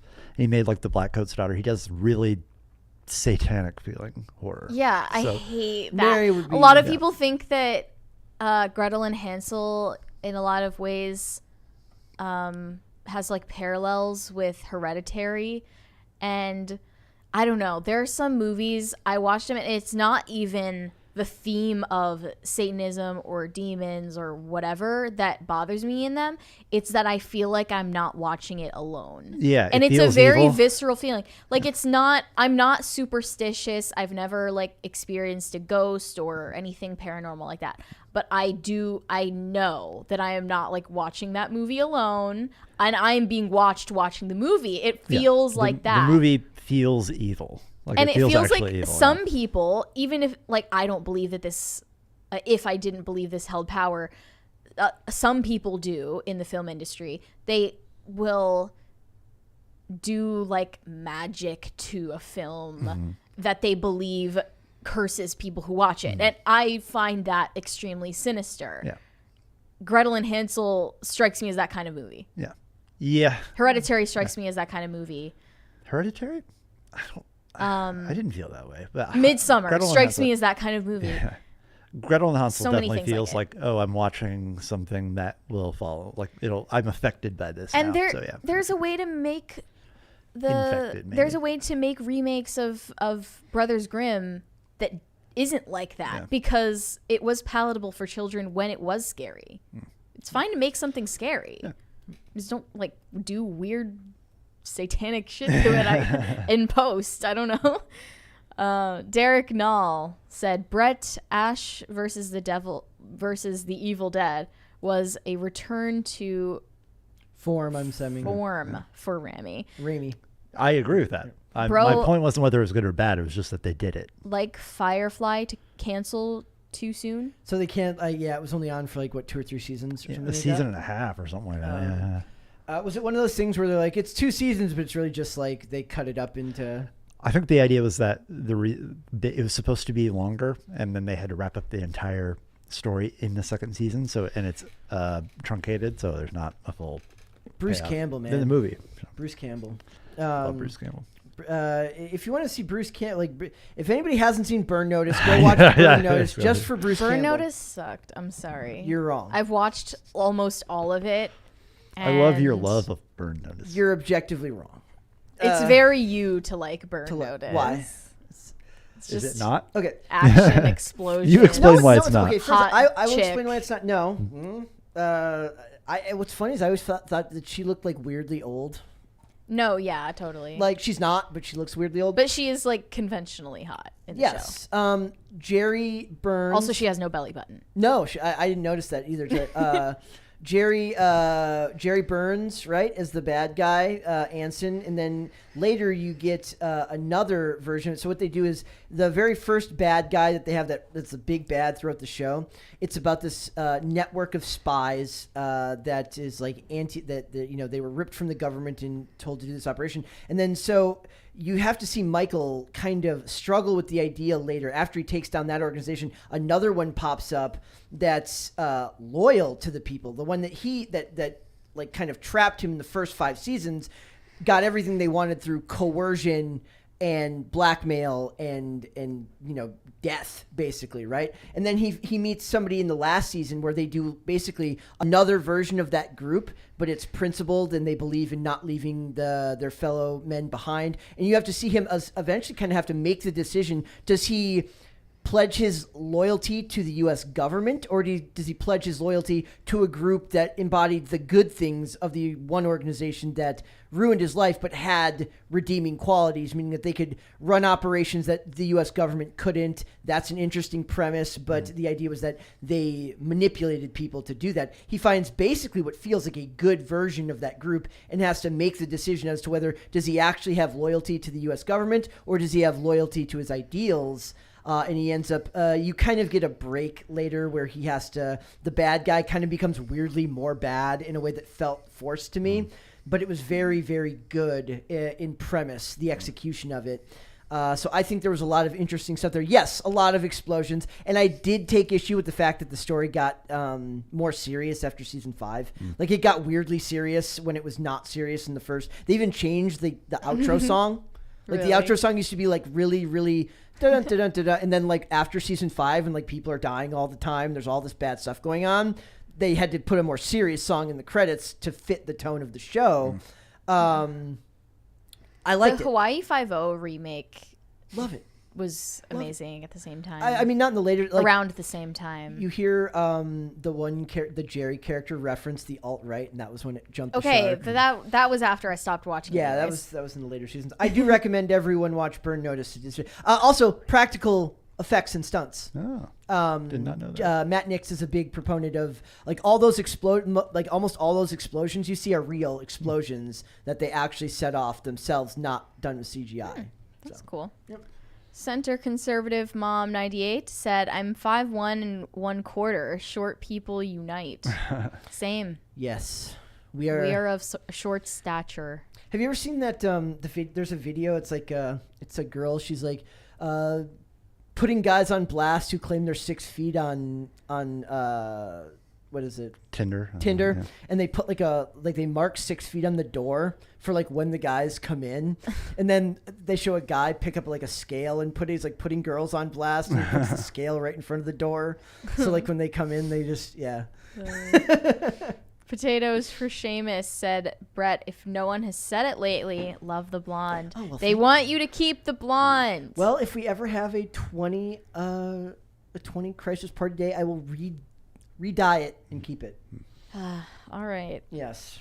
I want to see you have Targaryen white hair, man. Yep. Oh, Then we can match. Stevie J in the comments says Hawaii 5-0. This Subway sandwich is so Subway. Eat at Subway. Oh my God, Subway. It's right. There was really bad product placement that I adored. I loved the bad product placement. But I tended to I find was that too stuff young funny. to notice it. I like it when they're like they would even do that in shows like Burn. It was like, why is he talking to OnStar? He's like randomly called, and they're like OnStar, like when you would never hear something like that in a show like that. So yeah. Now that I think about it, it's kind of Got to get your money where you can. kind of when you have a weird that TV I was budget. watching Hawaii 5, like almost exclusively like stuff like Hawaii 5-0, Burn Notice, The Closer, Covert Affairs, God, Covert Affairs. Dude, the mid 2000s Alias. glorious. was oh man. I don't so many- remember a lot so of it very many. well, but I liked it. At the I time. would if I didn't do this, I would have a podcast dedicated to it would just be called The Awesomeness of the mid 2000s. And it would just be those In shows. Plain Sight was that Yes, one of them? Yeah. In Plain Sight was freaking great. And then the Holly Hunt had a one. Holly Hunter, sorry. Saving Grace. Saving Grace. Yeah, there's so many of these. And that's a good example. The Holly Hunter one is a good example of like a character. You can make a character with like amazingly heavy character flaws. She's like an alcoholic. Franklin and Yeah, like those were like that was a good era of agenda-free television where it's like Covert Affairs, like Saving Grace, like any of those shows. Those were strong female characters before they pushed you strong female characters done by actresses that had the acting chops and the ability to shoulder that burden of what that role needed of them. It was that sweet Fringe, spot too. before self-awareness. Yep. And Fringe. If you guys haven't seen Fringe, go watch. Go watch the intro to the 5th season of Fringe, and it's based. It's super based. It's like Specifically freedom the of. fifth It's like season. freedom of private ownership, freedom of thought. It's crazy. Like whoever wrote it was probably an Ayn Rand follower. Yeah. So guys, go watch Fringe. Anna Torv, Joshua Jackson, John Noble. Very, very good. All right. It's time to move on. And we're going to talk about the character assassination of Bill Murray. The funny part about this is that I, for one, personally, I think that Bill Murray is kind of a... Not a fed. I find much of his personality and all the things that people love about his personality to be extremely manufactured. Like, look at him. He's so quirky. He just got behind the bar and started bartending. Oh, my God, look at he just gave this guy at the World Series a World Series ticket.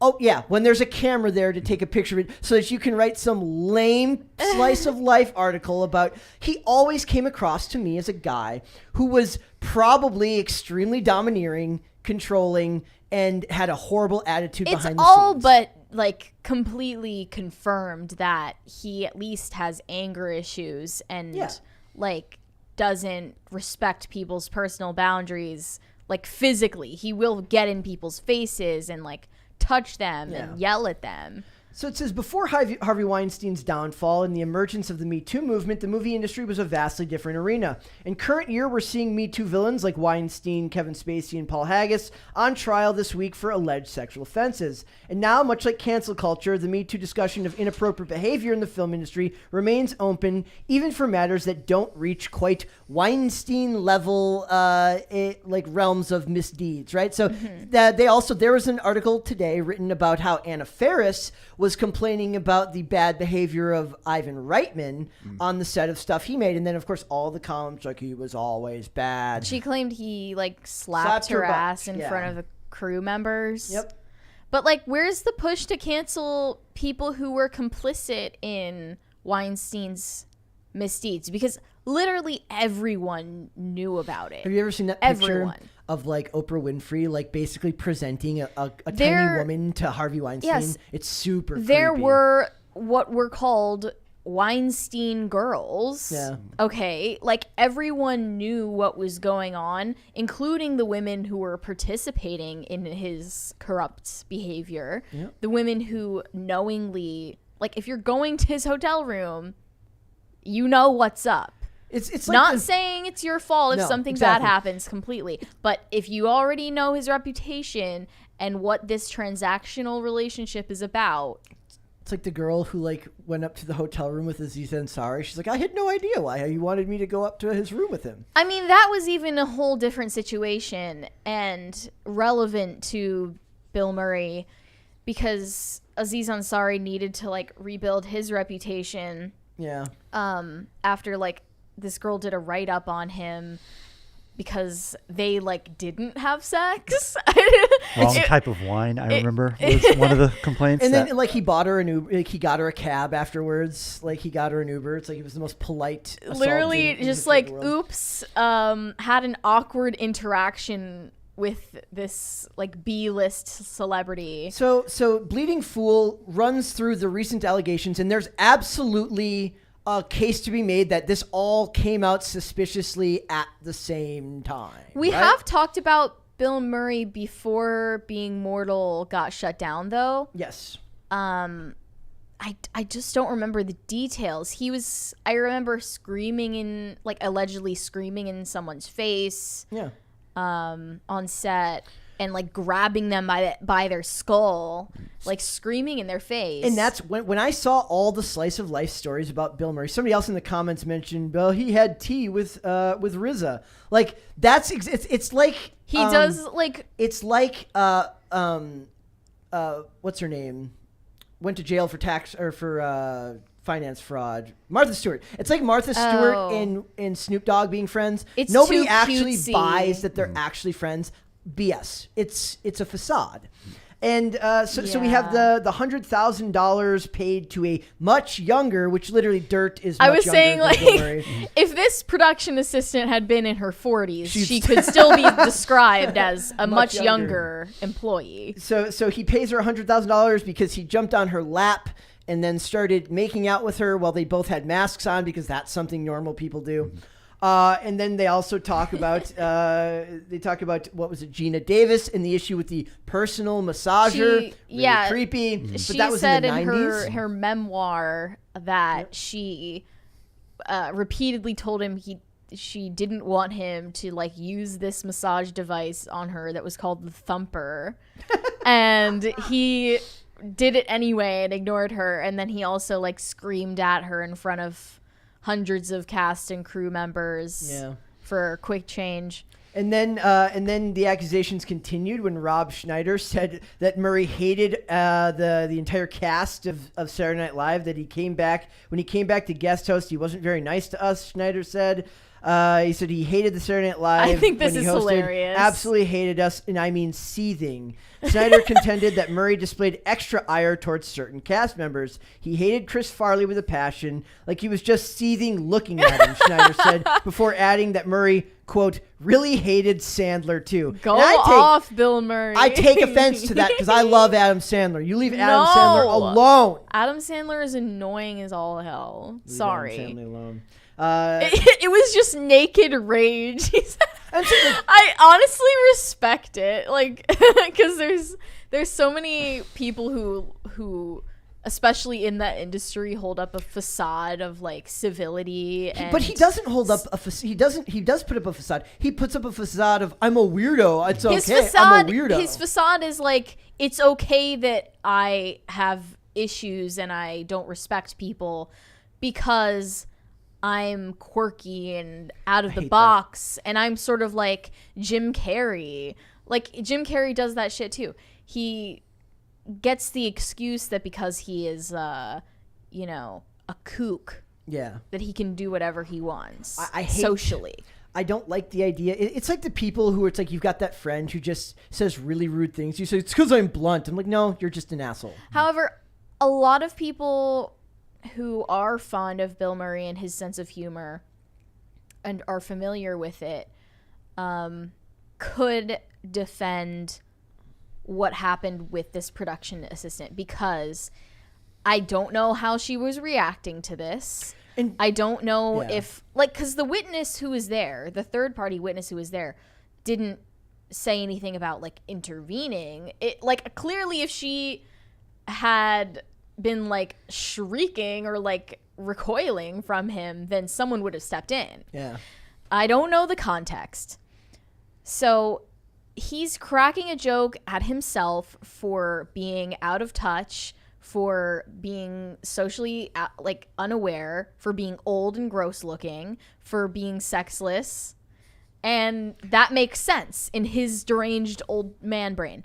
And he's also making a joke about the COVID regulations because he's like making out with her through the mask. He's making a joke about how ridiculous and overreaching those protocols are. It makes sense Yeah. why in his crazy old man brain that was funny to him. Let's also talk about Seth Green.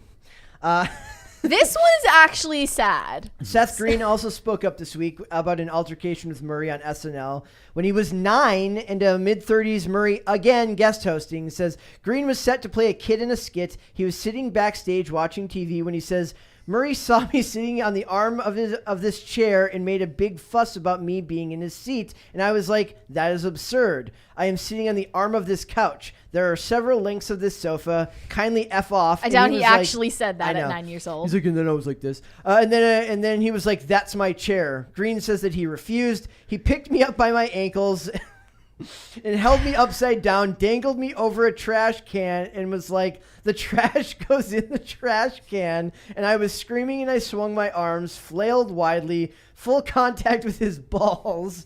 He dropped me in the trash can and the trash can falls over. I was horrified. I ran away, hid under the table of my dressing room, and just cried. That's kind of sad. I think It's too ridiculous. dangling him over the trash can is a little bit like that could be done in jest, but just dropping him in was what took it too far. Well, what I gained from that is that he wouldn't have dropped him if he hadn't hit him in the balls. So it's really what do you it's Seth expect Green's the kid fault. to do? But also, Seth Green is allegedly a predator. Yes. So I don't know if I should feel bad for him. I just remembered that Seth Green. Do you remember Seth Green was in episode 2 of the X-Files? No. He plays like a stoner that like breaks into a military base with his stoner girlfriend. Get out of town. And You play the then stoner? and then Mulder and Scully like find them and take them to a diner, and they're basically there and they're like, whoa, burgers. Is that what people thought And we then- did to you and then- in the 90s? Yeah, and then like they go out afterwards, and Scully's like, Mulder, if I was that stoned, he goes, oh, if you were that stoned. He was also in the very classic rollerblading movie Airborne from 1993. Those are like 2 of his earliest movie credits with a very, very young Jack Black. Oh. Hasn't he done voice acting too? Yes, he does a lot of voice acting. So I'm here to mention that I think that Bill Murray, whatever you want to think of him, I don't think that he gets off scot-free. I do believe this is coordinated. I don't know why. I don't really care because he always came across phony to me. That's just me. Well, I just don't understand why he's getting picked out because there Yeah. are so many antisocial assholes Yeah. in Hollywood that get away with it and no one calls them out. So I don't know. Maybe someone more powerful Isn't than this him. like part and parcel of the coordinated it? exact same thing that David O. Russell has been accused of, and he's just Yes. fine? Yeah. He's flying high. People are working with him, making excuses for him. Well, He yeah. does similar stuff that's like Scream at falling people asleep at table read for Making- Margot Robbie. making excuses but not making any money because Amsterdam's losing like $100 million. I guess that's karma for you. But for Murray, like it's also possible, like the summation from this article is that this was like coordinated. I think it's more likely there's no that proof for that. that the story's just kind of Snowballing, it's snowballed, and then everyone who's ever worked with them is like, I remember when Bill Murray was a dick. Yeah. Like that's what happens. I'm sure Sometimes that people are he's like, this been- isn't that big of a deal, and then they find out somebody else it's happened to them. They're like, oh, maybe this is a big deal, and you know. I'm sure Bill Murray has been mean to a lot of people who deserved it, though, or made fun of Well, a that's what lot I'm of saying. people who can't joke around, who have no sense of humor, like Kiki Palmer. She doesn't. I bet she, has even though negative she's not sense the of humor. person who filed this complaint against him, I'm sure she added her own 2 cents once they started investigating it. I doubt that the story about him pulling her hair on set jokingly is fake. Also, I remember the Lucy Liu allegations of him yelling at her and her yelling at him right back on set when they were making Charlie's Angels. I Yeah. didn't see this part where MCG, who was the producer, I think he might have directed it as well. Yeah, the film's director, MCG, also claimed that Murray headbutted him while working on the project. Yeah. I buy that Bill Murray just was like that, and then people were like, "Oh, he's just so quirky." It's the same thing as David O. Russell Yeah. taking a production assistant and literally like choke slamming him to the ground like he's a rag doll. Yep. These people are just out of control. Maybe what we do is we get David O. Russell, we get Bill Murray, and we get Ezra Miller, and we send them off on an Take- adventure. They together. need like anger management rehab Yes. or something. Or these guys could take or like- yeah. Sedatives. I mean, how many sedatives does Bill Murray need? He's 72. He is a sedative. He If he's awake, he's angry. he's awake, he's angry. At least, and that stuff came out today about Ivan Reitman being supposedly a bad person to work with, and that's like have they really exhausted their resources of creepy predators? I doubt it. Mm-hmm. There's probably plenty of more people you can go after, and I don't Seth Green. like Kidding. Seth Green. We don't Not know. really, though. We don't know. I don't buy the part about it being coordinated. I just think that Bill Murray, like, eventually the chickens come home to roost, and you get what's coming. Is that right? That's funny. Right. Yeah. And you get what's coming to you. And it's just he always came across as incredibly fake in that regard to me. That it always seemed manufactured. People in Hollywood are just narcissists who can't get along with anyone. Nope. They can't stand not being the center of attention. They can't stand being the butt of anyone's jokes. They can't stand feeling like they are seen as an equal with, other people on a set. Yeah. They have to grandstand and push for their power you saying dynamic they're that they insecure? want. Yeah. which is funny because That's what all narcissists are. Yeah. It's funny because there's so much power in not being that way. Think about the respect Keanu Reeves commands by treating everyone just with general basic respect. I feel like that's a facade too. Sorry. Everyone's going to hate me for saying it, but I feel like it's the same vibe as Bill Murray Maybe. projecting some image that you're this, like, I don't know, like some kind of hero in Hollywood, and I don't buy it, and I don't care even if it's true. with little to no evidence, I disagree. Why with does this. it matter whether an actor is a good person anyways? For some reason I like the stories about Keanu Reeves. I have no reason for justifying why I think his are real. It's and just Murray's are fake. wholesome 100 doggo like level, I love it. like But internet memes. the Murray stuff was never wholesome. It was quirky. It was he's like It's like acting relatability. weird, man. That's the same angle. was like It's the the guy- same angle PR wise. He was like the old guy version of Manic Pixie Dream Girl back in. Ew. So Bill Murray is a manic pixie dream Manic, old man. Manic- Father. old Manic Pixie Ghostbuster. Yeah. That's what he is. Manic pixie patriarch. Ugh. You got a couple of super chats there. Let's go for it. Potatoes for Seamus. Oh, Oh no, yeah. I only see It was one. just the one. Yep. We'll wait for him. Nope. It's All right. fine. Let's move on. All right. I want to. This is really interesting. It's about Kerry Washington, Zoe Kravitz, Rosario Dawson are urging Congress to pass something called the Crown Act, which is really, really fascinating to me because they get more into equity, but it has to do with hairstyles in Hollywood, and it sounds ridiculous. But it says, in a strongly worded letter sent to the U.S. Senate, SAG-AFTRA encouraged Congress to pass the bill as an essential step towards making all workplaces safe for people of color. The language there is ridiculous. I don't understand the Screen Actors Guild pushing for this if they're talking about all workplaces Yeah. and inclusion across all industries. It's an entertainers union. Yeah. Yep. It stands for Creating a Respectful and Open World for Natural Hair.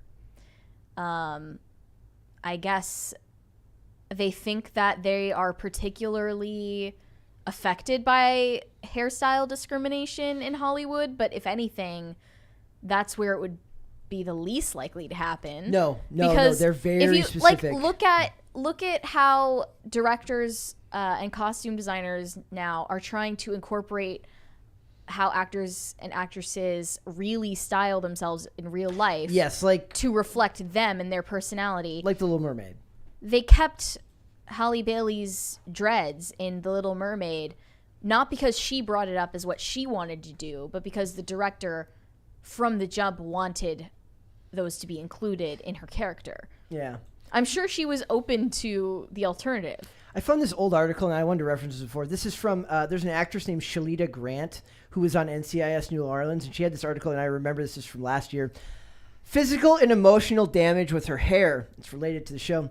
I just remembered this now. Shalita Grant is the latest black actress to discuss a lack of support behind the scenes when it comes to providing hairstylists who are equipped to handle black hair that is textured. They're talking about it as if what they're saying is that basically that they're like on certain shows they're told to wear their hair a certain way, right? That can be damaging to to their hair because of how they have to style it, and they have a problem with that. The problem is, like you said, the director, the set designer, all these people that the costume designer, they have a lot more input in what that character is actually supposed to look like, and you're the moldable clay that you need to mold yourself out to be what they need you to be for that role. Mm-hmm. This seems like a thing where they want to be able to like they hire you and then you're like, well, I'm not changing. There's a similar conversation about how much an actor should weigh. Yeah, like it ultimately should be up to casting directors what you look like. Yeah. So it says, sadly, this kind of experience has not always been the norm. Grant, they're talking about how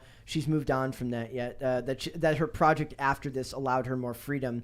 They said, Grant, on the now canceled NCIS New Orleans, during her time there, she suffered physical hair damage due to the inexperience of the hairstylists. I had started documenting some of the physical damage that was going on. It's harder to document the emotional damage. Yes. Emotional damage. The physical damage was the wigs she was required to wear were causing damage to her natural hair. In 6 months' time, I had already had a bald spot in my head from season 2. She said the continuation of that had gotten to the point that by season 4, Grant said she noticed the threat of balding at the front of her hairline. Everyone on Twitter let me know that it looks like that looks like a helmet. By that point, I didn't care anymore. I was just protecting myself. So it's like you can choose to leave, I guess, but it's like I do understand the why are you whining? Like, it's a job. Don't do it. Like, if you don't want to do it, don't do it. But what do you do? I mean, there's a point to be made if your costume is causing physically you hurting you. baldness. That's what I'm saying. That's like no, that's a no. But the same conversation happens with Anthony Starr, right? Because he's losing his hair because of the Homelander thing. It's like that is part of it. And if you're going to take the role and know that you have to bleach your hair or do this, but if you made that choice to do that. True, but if you're like, okay, I'll do that, but you didn't know that it would make you go bald, then you have a conversation, right? And say like, it's not that deep, as the children say. But like they're like, well, they're conspiring against us to do emotional damage to us because of who we are. It's like, no, this happens to a lot of people. Just because it's happening to you, you tend to feel that it's for some nefarious reason, which is an exercise in narcissism. Yes, it is. The Crown Act is a huge step in ending discrimination based on hair in public education and workplaces, said SAG-AFTRA President Fran Drescher. Is that the same Fran Drescher? Yes. The nanny, yeah. Okay. All right, let's go. Now I want to do it in her voice, but I don't think I could. No, I can't do it. People should feel free to style their hair how they feel most comfortable without the threat of prejudice or unequal treatment. At work, not a Hollywood job, I'm fine with that. Mm-hmm. Like, I don't know how often that's happening. Like, do you think that's happening? The Screen Actors Guild bringing up this concern is hypocritical simply because if you're an actor or actress, your appearance belongs to the people employing you for that time period that you're filming. And in any other industry where that's not the case, it's a perfectly valid thing to bring up. Yep. If you have a hairstyle that is called unprofessional and it's not like, I don't know, you dyeing your hair blue. Yeah. It was Cory Booker. If you have a hairstyle that is called unprofessional, if you're just like a secretary or something, that's a valid concern. Yeah. But if your appearance belongs to people who casted you to play a certain character, it shouldn't be you that brings this forward to Congress for a law to get passed. Which is the weird part, right? If this was the teachers union bringing it forward, that makes more sense. Yeah, but because, again, like the Hollywood narcissists are the most prone to having a gripe and a complaint at every juncture. Like, that's why they brought this forward. Yeah, it says when you work in an industry where you can be hired or not hired largely based on how you look, you become acutely aware of how damaging it can be to discriminate against someone based on something as extraneous as how they wear their hair. In their industry, that's not extraneous. Every detail matters. Right? Like you will see scripts that list how their hair flows in wind, right? It has nothing, it's not extraneous there. Try being Chris Evans for a day. Yeah. Like you have to be that friggin' huge. I'm sure that causes some emotional distress. Wait, what do you mean? To be that, his body's he's not a built guy to be Captain America. You have to look like Captain America. Yeah, and that's so long. The men, like the men would always talk about how like they have to get in shape, and then as soon as they're done shooting the scenes, like they talked about how when he did in Civil War, when he does the thing where he keeps the helicopter from leaving, he basically worked out for like a year to get ready for that scene so that he can flex in that scene. And then when they're done, they can like go back to, or in Top Gun Maverick, when they spent like a year getting ready for the beach scene. And when then, ultimately you can edit all of that if you want to. Yep. But I appreciate them like being committed to doing the role and putting in the work that it takes to look like that. But it's the same concept. It's the same, like I had to do extra work to look the part. How's that not this? So then do you think that a lot of think about what you mentioned about Halle Bailey and The Little Mermaid, your critique was that you think it's weird that they feel like they should be able to see themselves physically in a character that's not them, right? That they're actually... and it's even weirder how Halle Bailey openly admitted she was not the one who proposed that as a creative decision. Yeah. It was pitched to her by the director before she even had an opinion. And then she was conditioned to think that was normal. She's already like, this is going to be a breakout role for her. And going forward, she just thinks that like her personal style should trumps the movie. Should trump the appearance of an already existing character. The fact that the director pitched it makes me think that it's we're going to get a lot of articles about this. Exactly, and that's exactly what happened. Well, in my my response is that, or my question is that trend now where they're telling actors that they can keep their hair and look this way, is that a reaction to the fear of pushback on something like this? Like the Shalita Grant complaining that it's more about virtue signaling than avoiding future backlash from little column A, little column B. Because if it hadn't been Halle Bailey's real hair, they would have gone with a wig. Yeah. Simply, like they would have gone with a wig, but they chose not to, and that's a premeditated decision that was made for her almost. Yeah. She happened to be okay with it, but it's weird that she didn't seem to have a say in the matter. Every what's her name? The new CEO, the current CEO of Vought in The Boys, that is every Hollywood executive. Like, you know what I'm talking about? No. Do you watch The Boys? Not watching it. Okay, so it's like how it's a calculation. We're going to trick people. We're going to make them buy into this thing, and it's for this terrible, seething, awful reason. Yeah. You know what I mean? And they have contempt for the people that watch their product. Well, that is absolutely true of the industry. It's like there's nothing that I get out of any of it more than contempt. They were talking. I watched a couple of videos that were talking about She-Hulk being an exercise in contempt, an exercise in spite, in hatred for the people that spend money on you. Yeah, they like it because it made you mad. Yeah. Like it's which, to be fair, that's why a lot of people like Trump. But No, it's not even the same phenomenon. They're pretending that it's playing into their hands and that they find it funny, and they're playing along by incorporating the trolls into the script. But it actually does. it bother them. actually bothers them because they're insecure, Yeah. they're narcissists, and they know that what they're offering is mediocre. no, I agree with you 100%. I'm just saying, like, the people who are watching it, like, this is great. No, it's not. And but what they like about it is that it made a bunch of people that they don't like mad. Therefore, it is good. And just imagine Critic-wise. going through life They where don't enjoy you're- that show. I watched it. They don't enjoy it. Nobody like.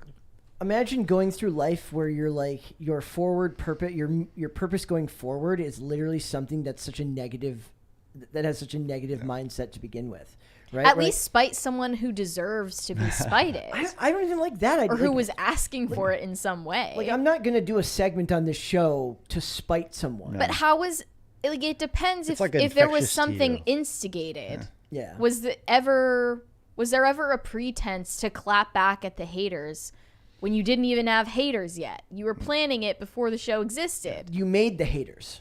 Yeah. Yeah. You Manufacturing your own backlash. Yeah, if you have to manufacture something to make your point, Otherwise, then you your are show the would bad be guy. irrelevant. Yep. So, so this bill was introduced by Cory Booker. That's interesting. Was he the one that's married to or was dating Rosario Dawson? Yes. Yes. Yes. Okay. Then there's probably a lot of overlap. Well, she was listed here. yeah, as one of the people in the bill. Yeah. When you work, yeah. So She was canceled. she settled out of court, or that suit was dropped. The suit with her nanny or the person who worked for her. Was it the person the trans person? Yes. Okay, yeah. And that'll probably come back up when Ahsoka Yeah, it starts like that. Like you can almost Sure will. We could actually start like counting down to when Ahsoka starts coming out. Like when will these articles start coming back out again? You did the thing. Exactly. We'll see. No one involved in Star Wars properties can ever do anything questionable in their private lives, apparently. Nope, not at all. All right. Now I want to talk about. We have we have Kanye West. Yes. Yay, not ye. Yay. Not ye. Not ye. Yay. Yay, yay. Yay. It's Yeezy, but it's not ye. It's yay. I admit that when we first started covering Kanye again, I kept saying ye. What? Just When? did- If that happened in front of me, I no. would be correcting you. No, it was before. Okay, because I would make fun of you. I will not Anyway. stand for such things, she tells me. I saw this headline yesterday. Kanye West was offloading all of these extra White Lives Matter t-shirts on Skid Row, giving them to homeless people for free. Like just out of a van with a bunch of boxes of shirts. Just sounds Give me shady. one. Mary I'm wants one. literally about to go over to Skid Row and LARP as a homeless person so that Kanye will give me a White Lives Matter shirt. I want it. Give me your clothes. So you where on Skid Row? What's in? I don't know exactly. Does it matter? Well, let's go. Castle. We'll make a vlog, Yeah. or we could do that as like a YouTube short. Mary just Right. Mary, we'll get you some tattered clothes. We'll rip holes in it. I don't know how else he's planning to get rid of these shirts, but it's Explain to everyone supposedly because the founder of American Apparel, which is now the brand Los Angeles Apparel, run by Dov Sharney, he is refusing to produce and sell these shirts anymore because he doesn't want Kanye to use these shirts anymore. So Kanye doesn't have a choice but to just like give them out for free. He doesn't have the right legally to sell them anymore. Yeah. So he has to give them out for free. I didn't know that he was planning on selling them at all because I thought they were just for The an show. exclusive exhibit. So I thought they were just going to be like, I don't know, locked away in some vault somewhere. But like I've never wanted to be a homeless person on Skid Row until I saw this article. Well, we could go to Los Angeles. Let's get plane tickets tonight. Just go to Los Angeles. Another and- thing is he's getting backlash for still associating with a stylist that was accused of SA by a half a dozen women. His name is Ian Connor. I've never heard of him. Well, apparently Amber Rose, founder of the Slut Walk, was. Tell everyone about the slut walk, Mary. I mean, I'm not an expert on the Slut I'm saying, Walk. but that's the. She back in like 2015-ish, 16-ish, she wanted like to lead this movement where women would like march topless in the streets. It was very I guess it was like, don't sexualize my body. Yeah. That was like her angle for it. I don't know. But back in like 2008 through 2010, when she was dating Kanye West, she received reports from these women who allege Ian Connor assaulted them. Okay. And she is like, of course, a listen and believe type. So immediately believed everything they said and can't believe that he's still, you know, at large and associated with someone as successful as Kanye West, who is like paying him for all of his art. He like makes concept art for Kanye's shirts. Like all of these graphic tees are designed by him. So he was helping him give these out on Skid Row on Sunday.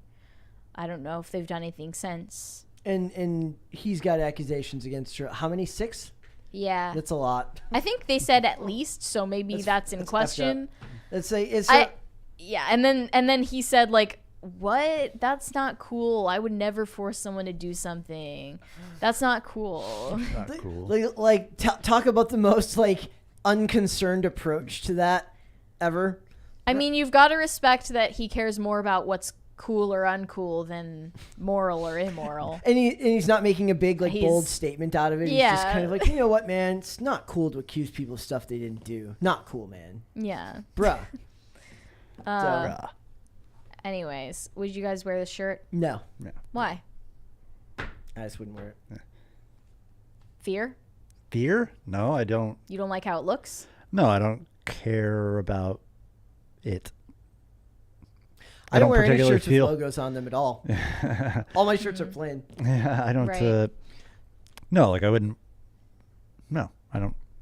That's Wes not has a got a whole message collection of them at home. What? Wes has got a whole collection of them at home. Of these, yeah, I wouldn't wear this. It's not cool, man. Do you think the statement was stupid? It feels very attention-seeking. Obviously, everything Kanye Yeah. does is attention-seeking. How do you feel about Kanye West? You haven't been on while we've talked about Kanye West. Yes, I There's have. been a lot. Have you? Yeah, last time we happening talked with about the shirt him. last time. Did we? here. Okay. Yeah. But in between times, there's been a lot. Since then. Yeah. Yeah. Oh, going on with Oh, yeah, I know about that. I generally don't care about him as a Yeah. person. Do I appreciate some of his music? I appreciate some of the things he said, but I am very much a broken clock is wrong twice a day person, you know? Yeah.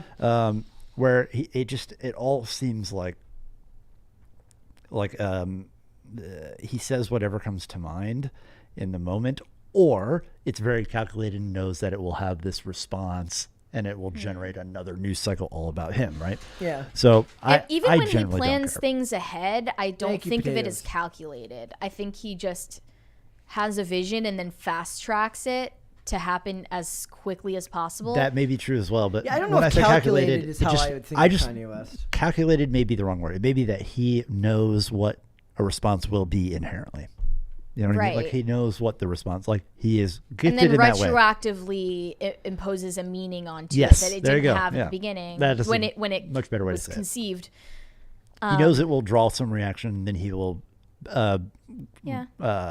What's the word? Retcon But- the meeting. People like when public figures speak without thinking these days because it's just the polar opposite to feels that authentic. robotic Yeah. public relations gobbledygook. With all the big words that they Yeah. wouldn't never use in like a normal sentence. And Kanye does that too, don't get me wrong. He has official statements that aren't written by him. Yeah. He has a PR team. He has managers and handlers and a big, employee empire. Of people that he doesn't listen to by his own account. Well, by his own account, actually, he hires them not to listen to his input. Yep. I have a weird metaphor for how I feel about him. It's, do you eat meat? Yes. So if I came to you and was like, have you tried this fake meat? Have you tried it? It tastes just like real meat. You'd be like, no, I don't need that because there are better vessels, with him. There are better vessels for saying the thing that I want to hear than Kanye West. So it's like, you're irrelevant to me. Okay. Like, vegan meat is probably irrelevant to you, right? Yes. Yes. Absolutely. There you go. So Kanye West is vegan meat. That's fair enough. Put that on a mug. Kanye West. He might and sell it He or give it could. away for free. Like it always ends up being like I don't care. It's always like I like his music. I've always liked his music. I could listen to College Dropout anytime and enjoy it every single time. All this stuff, it's all these it's kind of like Britney Spears. It's endless media cycles of weirdness the Britney Spears ones are more irrelevant. The Kanye West ones are more relevant, but it's always just kind of a media scrum that I don't really care about. For stuff like when we cover Kanye West, we cover it because it's relevant a lot of times to the periphery of our audience, right? Like of the people that whether it's Tim or whoever, the people that watch us, a lot of them like Tim. A lot of it feels like it connects. Yes, who exactly? If we weren't doing this show, I don't know if I would pay it much thought. The whole debate about whether Kanye's off his meds or whether there's a method to the madness is really missing the mark because it's always a mix of both. Yeah. And I think that it's so hard to tell what's real there anyways. Like, how do you even know what is real with what you're seeing And there are anyways? polished, manicured, PR-friendly, marketable people out there who are off their meds and they are destroying their private lives, but they're better at hiding it. Yeah. There's I something still to don't say know why about, we're supposed to care. about him. Yeah. What Or do you any mean? of it. My life is He has no a different. cult of personality. I know, That's but why. why? Why did he merit that cult of personality? No. I understand You think that. Kanye Why West do I have puts to, his cart back? but why does a cult of personality? Why does that? Why does this matter? His interpersonal. It's the same. My same complaint with the Kardashians. I don't know why it matters. Is your product good? Wonderful. Why do I have to care what you think about this? Well, you could say that of any. You're of these the people. exception, not the rule, for not being invested in the personality that is offering the product. I guess it's I more am to an common these extent. days to care about the I person I behind do what to you're an buying. extent. There are certain products I won't use because of the people involved with them. But I don't understand why I have to care about this as a social paradigm of who he is. What he has shown nothing to me but instability. So I look at this and go, must be Tuesday. You know what I mean? Kanye and Kim go to Target. Which one puts the cart back and which one leaves it? Both Oh. leave it. No. Remember when Kylie went They to both think Target somebody with does her it for them. daughter Yeah. and made a whole headline out of it? Look at them making They're a so Target run. They're normal. As if they They're go just like to Target us. ever. Without I being wonder mobbed if by people. I wonder now if I wouldn't Kylie know it was Jenner them. returned her cart. I want to know. I can imagine Kim she's about to leave it on the divide, and then she's like, somebody might be watching. It wouldn't be good for my brand if I don't bring my cart back. And then she I don't think Kim Kardashian has been to a Target in years, and maybe she, decades. and then she gives her driver the cart to put back. I wonder if they emergency vacated that Target before Kylie went in there. That's what I'm saying. It was probably all the people in there were paid actors. Yeah. All the employees. I think I've seen that guy in a show before. Yeah. I didn't know he worked. Hey, at wait Target. a minute. There's Adam a crew on Baldwin? their show. Adam Baldwin's working the register. Zelko Livanek is in there. So He'd have to be the owner. He'd have to be a manager. He's too old to be. He's even too old to be a manager. He's helping his kids buy stuff for college. That's what they do at Target. He's their shop. That'd be his grandkid. He's old. Is he that old? Oh yeah. question: bimbo or no bimbo? Oh. What? Well, here, my friends. Claudia Jordan disputes Meghan Markle's deal or no deal bimbo claims, saying that it never happened. Claudia Jordan is from Real Housewives of Atlanta. And this is a really funny thing that you have to turn to one of the Real Housewives to get a lesson in gratitude and the understanding of what it means to actually be grateful for what you've accomplished and what the industry that you're in has given you. So it says, Claudia Johnson has responded to Meghan Markle's claims that she was treated like a bimbo and objectified during her time on Deal or No Deal. I went out of my way to post more about this last night on my Instagram story. What? Exactly, because it was, I was just fascinated by, like, I've never met a woman with so much, she's got money. She's beautiful. She literally married royalty. She acted in a number one cable series, and yet she just won't stop complaining. Her whole show is literally designed to give her stuff to complain about. It's titled Archetypes because she feels she has been unfairly reduced to many archetypes in life. But let's as see a woman, what, as a woman, an independent woman who does need man. For clarity, yes, getting it. So this is what she says. She says, now Meghan, says Jordan 49. She started the rant on her Instagram story. For clarity, yes, getting a modeling gig on a game show isn't necessarily about your intellect, but every show, the executive producers picked 5 models with the most outgoing and fun personalities to place mics on who they knew would engage with the contestants. Jordan, who appeared on the show alongside Markle for some time, directly denied Markle's claim that the show treated the women like bimbos, a word that Markle dissects with Paris Hilton in the podcast episode released on Tuesday. Deal or No Deal never treated us like bimbos. We got so many opportunities because of that show. This kind of opportunity, that is what you make it. If you just show up and don't engage, then you'll check and not get much out of it. But if you show up and seize your moments, then there's no limits to what you can do with your opportunity. There's a fundamental difference in worldviews here that I find absolutely fascinating.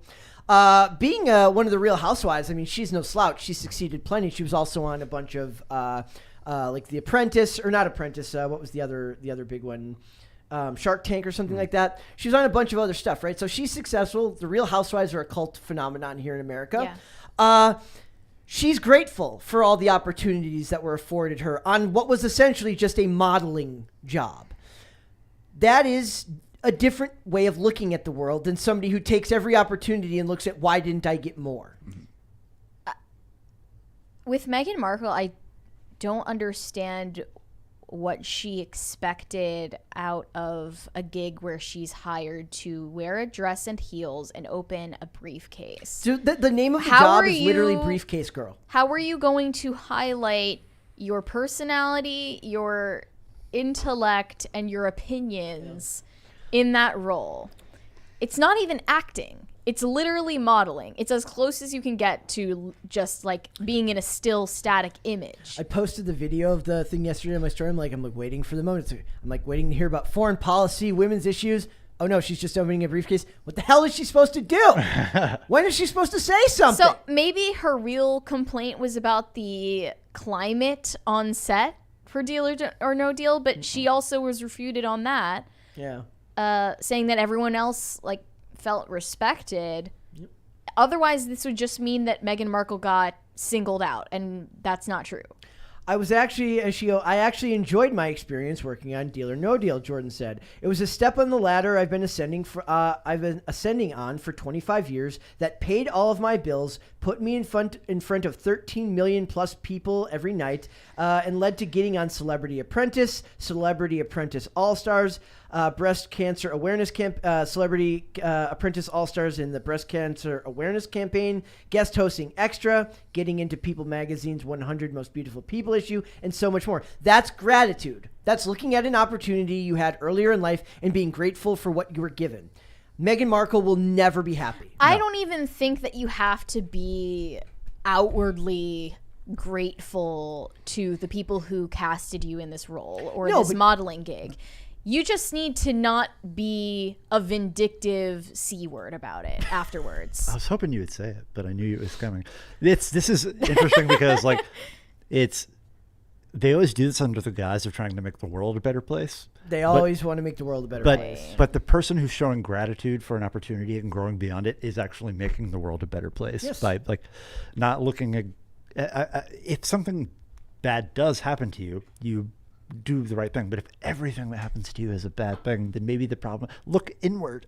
Yeah. Look inward. But that Meghan will never Markle, happen. you are the common denominator in all of the Yes. situations that you feel you have been reduced to an unfair stereotype, or you haven't been. Also, don't I hate the women should look for more. They shouldn't just want this, Prince Charming when she literally married a Right. prince. Right. Literally She married the literally prince. got the fairy tale she wanted, and then Yeah. she was like, this isn't good enough. I want to be Right. You're- a Kim Kardashian-esque TV personality. Yeah.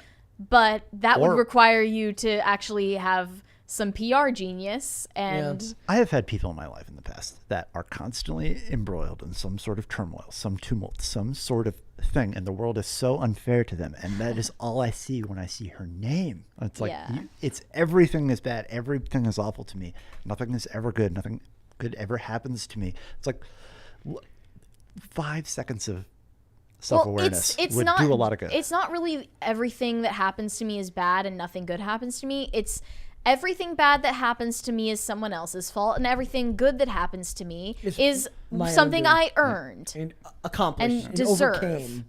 And to me, it's like I actually have I used to. It's still listed there, on my social media. It says eternally grateful, because I do believe that the concept of gratitude is something. There's a statement that is gratitude is a superpower. It's something that when you've overcome a lot of stuff, whatever that is in your life, being grateful for what you have, not necessarily what you've overcome, but being grateful for what you've had, but not for what you don't have, is something that I think normal people understand, because it's a way of balancing your life when things aren't perfect. But maybe when you do live a life so sheltered and perfect that even the slightest inconvenience feels like an assault on who you are, and when you're that narcissistic and you think that everything should be that way. She says The situation where she said producers yelled at her, Markel, suck it in. yes. It's too bad to be real, but how are you sick in the mind enough to make something like that up out of thin air? She says, I would end up leaving with this pit in my stomach, knowing I was so much more than what I was being objectified on stage. She continued, I didn't feel like feeling forced to be all looks and little substance, and that's how it felt for me at the time, being reduced to this specific archetype. A grateful person then would say, thank you for the opportunity. I'm going to move on. This isn't what I'm looking for. It doesn't. It's not giving me what I want in life. Yeah. I'm going to go find something else. In a way, she used it as a ladder to step up, the same way that this Real Housewife was telling her to do. But she did it with the wrong attitude. They're going for different markets, right? Yeah. Okay. This is right after the complaint, by the way, I assume, there weren't enough women of different melanin levels on the show doing this specific job. So that had to be, right? That had to be the complaint that came the day before this. And It's the same hypergamous mindset. Yeah.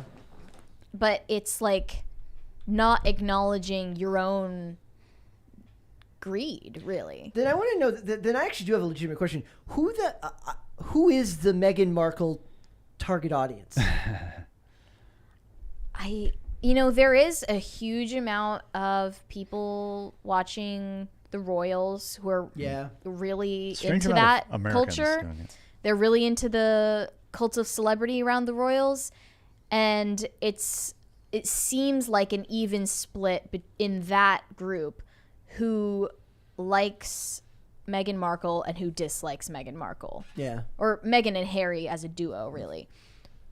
It seems split down the middle, and that's a big He looks like a fan base hostage for the to me. royals. There's a comment Yeah, here. he always looks like he's on an invisible leash. Fine, I'll sell my gun collection. Fine, just do it. And then she's like, well, I've got a headache. I'm going to bed. There's a comment here from Nightcall. It says, remember when First World Problems was a thing? First World Problems was the great Western unifier, okay? Now it's all about individual, it's subcategories of people. It's racial demographic problems. It's based on your race. It's based on your sex. It's based on your gender identity. That divides. First World Problems helped us all unify us into understanding how good we have it here in the West. Even me, like everyone, whether you're from a low income household or you're from a rich household, hopefully if you were raised right, you'd understand that you both have a level of privilege that 85% of the world simply doesn't have just by being born here. It was the great unifier. It was. Yeah, Bring back you're first world problems. 100% right. Bring back about pet that. peeves. But it's by design. Bring back the term first world problems and bring back mean celebrities read mean tweets without them clapping back, and society will be all the better for it. Saying first world problems, I remember an article in like 2019 saying that it was like a cancelable offense. It's like if somebody says this, it means that they don't understand. It's like, bro. Yeah. It was a joke all along Yeah. anyway. It was never claiming that people in the first world don't have real problems. No, it was just saying like, it was literally just a way to say like, remember to be grateful for what you do have. Exactly. That's Yeah. it. Yeah. Like, it's like, it's like your parents. Things could always be worse. That's how I was raised. Like, things could always be worse. It's Like, not could be even worse. that. That's like a negative outlook. But That's how you perceive it. That's how you take it. I didn't saying take it first that way. world problems was always just a joke. The or the It was a joke. It wasn't meant to be moralistic and instructive. there's I the disagree. I think it became a joke, but yeah, to say like, I know first world problems, like be mindful of what you're saying. It's okay to like, you do have problems, but be mindful. Well, it's because about that hierarchy of needs. Like you have shelter and food, right. and yeah, then it's saying- above those are like your psychological Yeah. needs. But it's not meant to be inherently serious. It's both. It is like, yes, it is a joke, but it's also be grateful for what you have at its very core. Like, maybe that's why Markle bothers me so much. Maybe that's why like her and Olivia Wilde bother me so much, because I feel like they have these charmed lives that they have absolutely no respect for. I think that they're not willing to recognize the way their celebrity and sex appeal gives them a huge advantage over like the 99th percentile in society. Like they can pretty much get whatever they want. Yeah. Women like Olivia Wilde and Meghan Markle. They are at the top of the food chain. Well, ironically, complaining more than almost everyone else. I used to Yeah. talk with my coworker about like, they were very like what we would call woke, but they said something, and they were talking about telling me to check my privilege, right? And I said something about hot privilege, and they were like, "Well, I will agree with you there." And I was like, "At least we agree on that. Yeah. That is a thing." Yeah. Oh yeah. Being attractive. Why isn't there affirmative action about like Non-conventionally. yeah, for ugly people? Why isn't that? That's why a they thing? hired me. If pretty privilege or Token. hot privilege is a thing, which we all know it is, Yeah. why is that course not it is. just as systemically? Because Why is that not just as much of a systemic disadvantage for ugly people that needs to be remedied as anything related to race, disability, socioeconomic status, etc.? Like, I understand that complaint. in You pick acting, and too. choose the battles that you want to wage. Kind of like the cart thing, right? Like we talked about with the cart thing. Like it's you pick what you're outraged by. Like everybody picks their things that they're outraged by. I'm the affirmative action hire here for beauty. so they're like, we need an ugly one. By the way, chat, only Brett's allowed to say that stuff. It's self-deprecating humor. it's good for you. It's good for you. You got to touch grass. If unconscious bias is ever a thing, it is about attractiveness. Yeah. That's absolutely true. All right. And then we've got one more thing to talk about, and it is an absolute terrifying thing to see. Mary, do you want to tell everyone about Teletubbies? Guys, as a former Teletubbies fan myself, The propaganda I is real. am so disappointed in this reboot trailer. It's coming back, and it is going to be on Netflix next. They race swapped the dang Sun Baby Which- twice. As somebody who never watched Twice. Teletubbies, knew one thing about it, and that was that the Sun Baby grew up and had a baby of her own through. Who also looks like the Sun Baby, who could- should have been the new Sun Baby. See, this is like her version of the lady from Time Bandits. So the The first baby did a TikTok video. Yeah. I thought I was the going to be first included. race swapped Sun Baby is Asian, and for some reason, weird. the beginning frame of this trailer shows the sky just illuminated in red with this Asian baby peeking over the hills Welcome at you. to the Cultural It Revolution. looks like Maoist propaganda. Yeah. It literally does. Let's play it. But wait, it's copyright. It's copyright. Far away. Yeah, we got 7 seconds before that's a thing. But Okay, yeah, okay. Okay.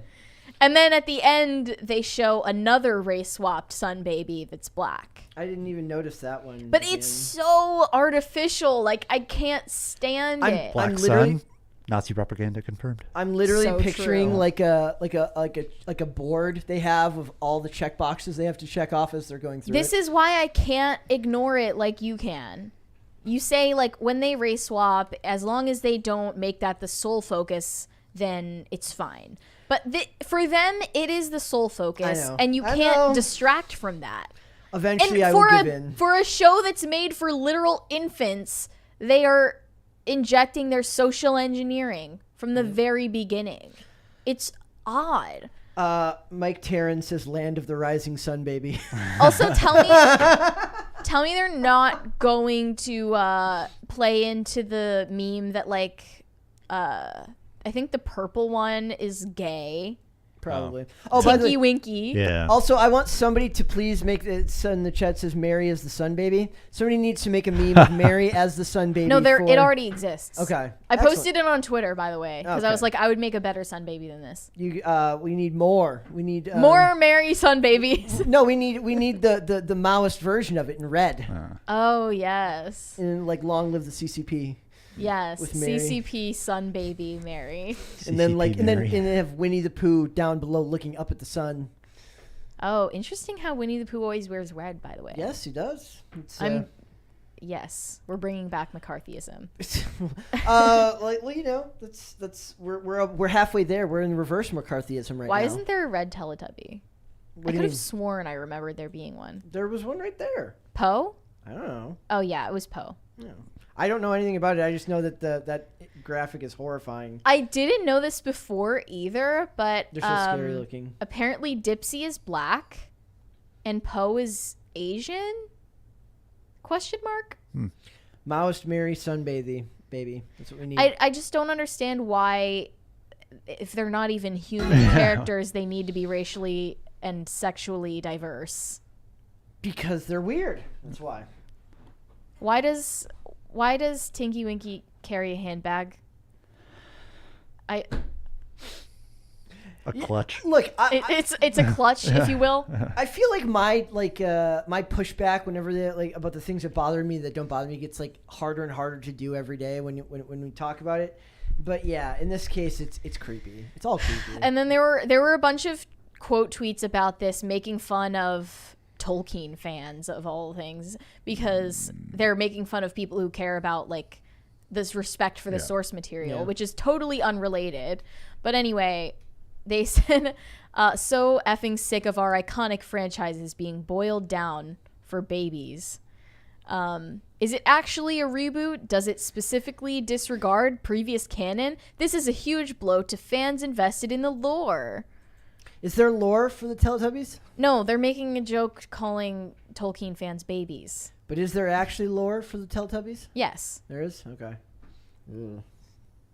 there is lore. What if they make Barney a different color? Oh, Bring back they have Barney to, and they make him a have different to color. race swap a dinosaur now. They could do that. They could do that. New Teletubbies trailer just dropped. Horrifying Thank creatures you. in for a split second like a jump scare. What is the implication of baby tubbies? If the reproduction cycle of these mutants isn't elaborated on within the first 10 minutes, I swear.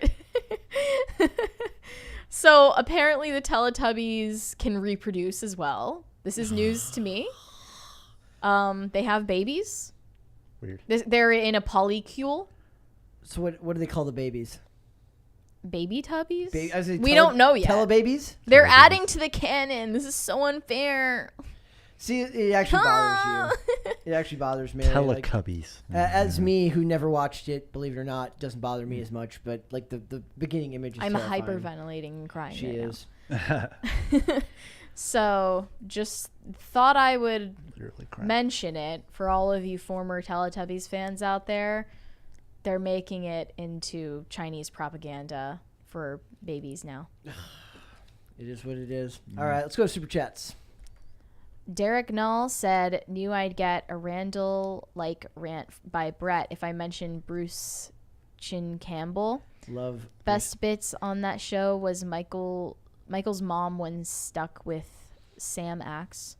Yeah, in the show, Sharon Gless plays Michael's mom, Madeline, and they have like a really funny back and forth chemistry on the show where they just kind of bicker a lot. And kind of like a really good chemistry with all the characters. She was like, they said that there was like a joke, she only took the job on that show because they would allow her to smoke because she smokes, and like they would let her smoke in the scene.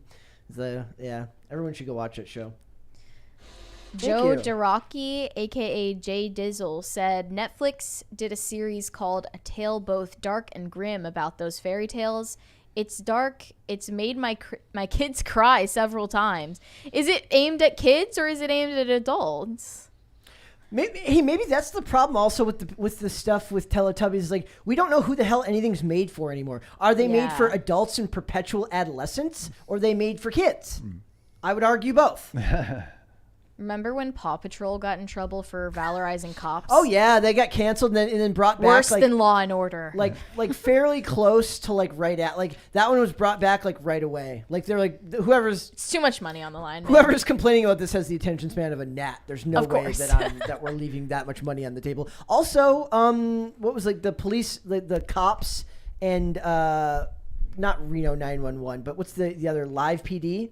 Like they got canceled and then brought back like a year later once they're like, yeah, nobody's burning any cities down anymore. We can bring back the shows about cops arresting people. Joseph said producing 2x4s is different than art.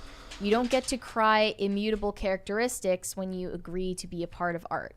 This is insane. Yeah. Like the stuff about like my empathy and it runs headlong, right? Like she complains that it gives her a bald spot in the show, and I'm like, look, it's time to bring it up. Then I feel you, but at the same time, I don't like you bringing race into it and saying that it's it's that type of bias when it's not. It's a creative bias. It's about making you look the way that this character wants to look. There's plenty of actors who have had to. I think of Brandon J. McLaren, who shaved his head when he did Graceland season 3. Like they worked it into the storyline because he wanted to shave his dreads off because he had his dreads for like his whole life. But it's like stuff like that where G.I. Jane, when what's her name, Demi Moore shaved her head to play that role rather than wear a bald cap. A lot of actors will go all out for their roles because they believe in the craft. It feels like a lot of the actors now don't believe in the craft. They believe in being catered to. But this is also not a race-based issue simply because there are people of all races with curly hair. That bill was with textured around. hair, and there are inexperienced hairstylists who don't know how to deal with it, regardless of the race of the person. Maybe the when you idea- start getting a bald spot, it's time to mention it right then and there. Not wait until all of your hair is gone. Yep. I'm sure they didn't know it. Like, why would there be a plot against you when you're like on the show to look good? Yep. Why would they conspire against her? I'd have to look more into that story. That was so long ago. I'd have to read more about it. But I remember she said that she said something to them, to the whoever the showrunner was, and that they said you have to, it's a visual. It's a thing where it's like, notice how they always change hairstyles for characters the next season. They don't just change the hairstyle of a character in the middle of a season. That would be weird unless the story calls for it. And one of my favorite things is always the hairstyle changes. Actually, speaking of Burn Notice, again, the Michael Weston's hair changed between seasons 4 and 5 because he was in like JFK or like a movie that came out at that time that required him to have different hair. So he had to get special permission from the show to keep his hair different for the first 5 or 6 episodes. Well, that they finished filming for that in addition, and then he went right back to the old hairstyle. Or think of Henry Cavill, who literally had it in his contract to keep the ridiculous mustache for Mission Impossible Fallout that eventually ruined an entire $250 million Justice League movie. Am I right or am I right? You're right. You're right. The man is right. Xristos Aretikos said, Is that Greek? Probably. Yeah. The latest Cast Castle was great work, very silly, but also with purpose, a must-see. PCC is also gold on a regular basis. That is a huge compliment. Thank you. We like to be here with you guys. Potatoes for Seamus said, Mary will push carts to the cart return for Kanye clothes. Make sure we get evidence of said cart return. It shall be epic. By the way, Wesley might be Thank my you. new favorite now. LOL. What'd I do? You're just You awesome. were just Oh. your great, perfect self. Oh, wow. You're his favorite now. We are almost at a crisis party. I appreciate that. David Christian said, I stopped returning carts when I realized I was helping to free up capital to a union that helps people who hate me elect more people who hate me. That's kind of impressive. So true, King. Mary's like, go off, King. Big Dave sent us 99 cents without a message. Thank Big you. Dave. Matt said, Peacock on sale. Should I get any recommendations from it? I went and looked at it online because I was like, maybe like the only thing that would be on there that I would want to watch is Heroes. I think everything else I don't give it. I think WWE is on there. That's probably why I would watch it if I got there with Triple H in charge and Bray Wyatt's back and They yeah. need one thing that's big. on there Isn't the Office that on can there now? draw people Didn't they bring the Office back to there now? exclusively. No, No. not like they need something that only they have. I- It's a I- big draw for people. Peacock is not a good one. You mean you don't watch their version of Brave New World? No. No. Are you a fan? No. Okay. Nathan Settlemeyer, I believe, misunderstood the last comment. He said peacocks sound like screaming children. I didn't know that. Matt said plans to simulcast on Rumble. They have rants now. We would have to work on that. I don't know if that's possible. We could look at that. Is Tim doing simulcasts yet I don't know. with Rumble? I don't know. That would be kind of cool to be able to go on Rumble. I do think that Drink the pee. Sorry. I'm sorry. yes. Why? Farther down. Why Sorry. is the chat going crazy? Like I didn't know. Oh, no. See. like being on more platforms would definitely be better. I don't think that we're ever going to be in any danger of getting canceled or in trouble. Hopefully. I think we keep it pretty PG here for the most Yeah. part. I get yelled at whenever I swear. People get mad. Like, believe it or not, I went most of my adult life without saying the F word because it was just a habit amongst our friends to say frick rather than the other less palatable word. But I don't do well with making my points without swearing. It's a sign of a lack of intellect, perhaps, that I can't make my points without. Is that a a Scrubs lack of thing or just intellect. what you guys said? What? Was that a Scrubs thing or just what you guys said? No, it's just what we said. Okay, good. It's not a lack of intellect. I think it's just like Frick on a stick. sometimes it just needs that extra does. oomph. You just need sometimes you just need the sword. Speaking of Scrubs, I was just thinking about the whistle. Like when you whistle to. No? Did you watch Scrubs? Yeah. Yeah. So, I don't know. What do you think? Rumble? Well, we'd have to figure it out. Yeah, we'll look into it for you. 1,000 Foot Deep End said Anne Hathaway and Natalie Portman had their heads shaved on film for Les Miserables and V for Vendetta, respectively. Yeah. Yeah, you got to get it right the first time. Those examples. That and is I forgot frightening. about. I just hit Control Z.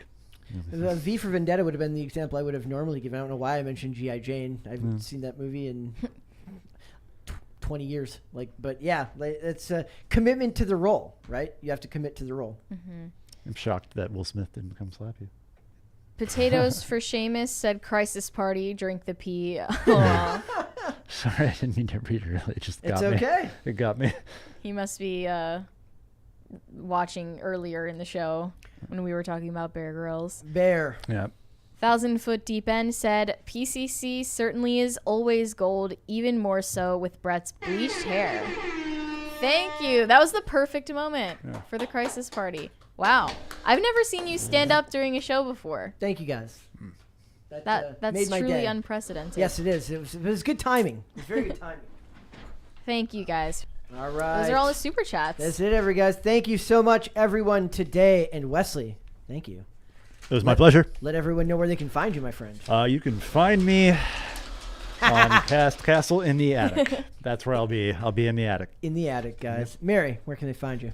You can find me on Instagram and Twitter, both at Mary Archived All right. In the attic, in your heart. and in the attic. All right, guys, if you want to follow me, you can follow me on Instagram at Brett Dassig for the show. We are here Monday through Friday, 3 p.m. Eastern Standard Time. That is noon Pacific. We are also on Amazon Music, Apple Podcasts, Pandora, and Spotify. If you would rather listen rather than watch, there's a comment at the end that says Cold Stone on Fable, says standing ovation. That was my standing ovation for you guys. Thank you so much. We are also on social media. We're on Twitter at popculture_show, Facebook and TikTok at Pop Culture Crisis, and on Instagram at Pop Culture Crisis Pod. We'll be back with another episode tomorrow. We'll see you then, guys. Later. Bye.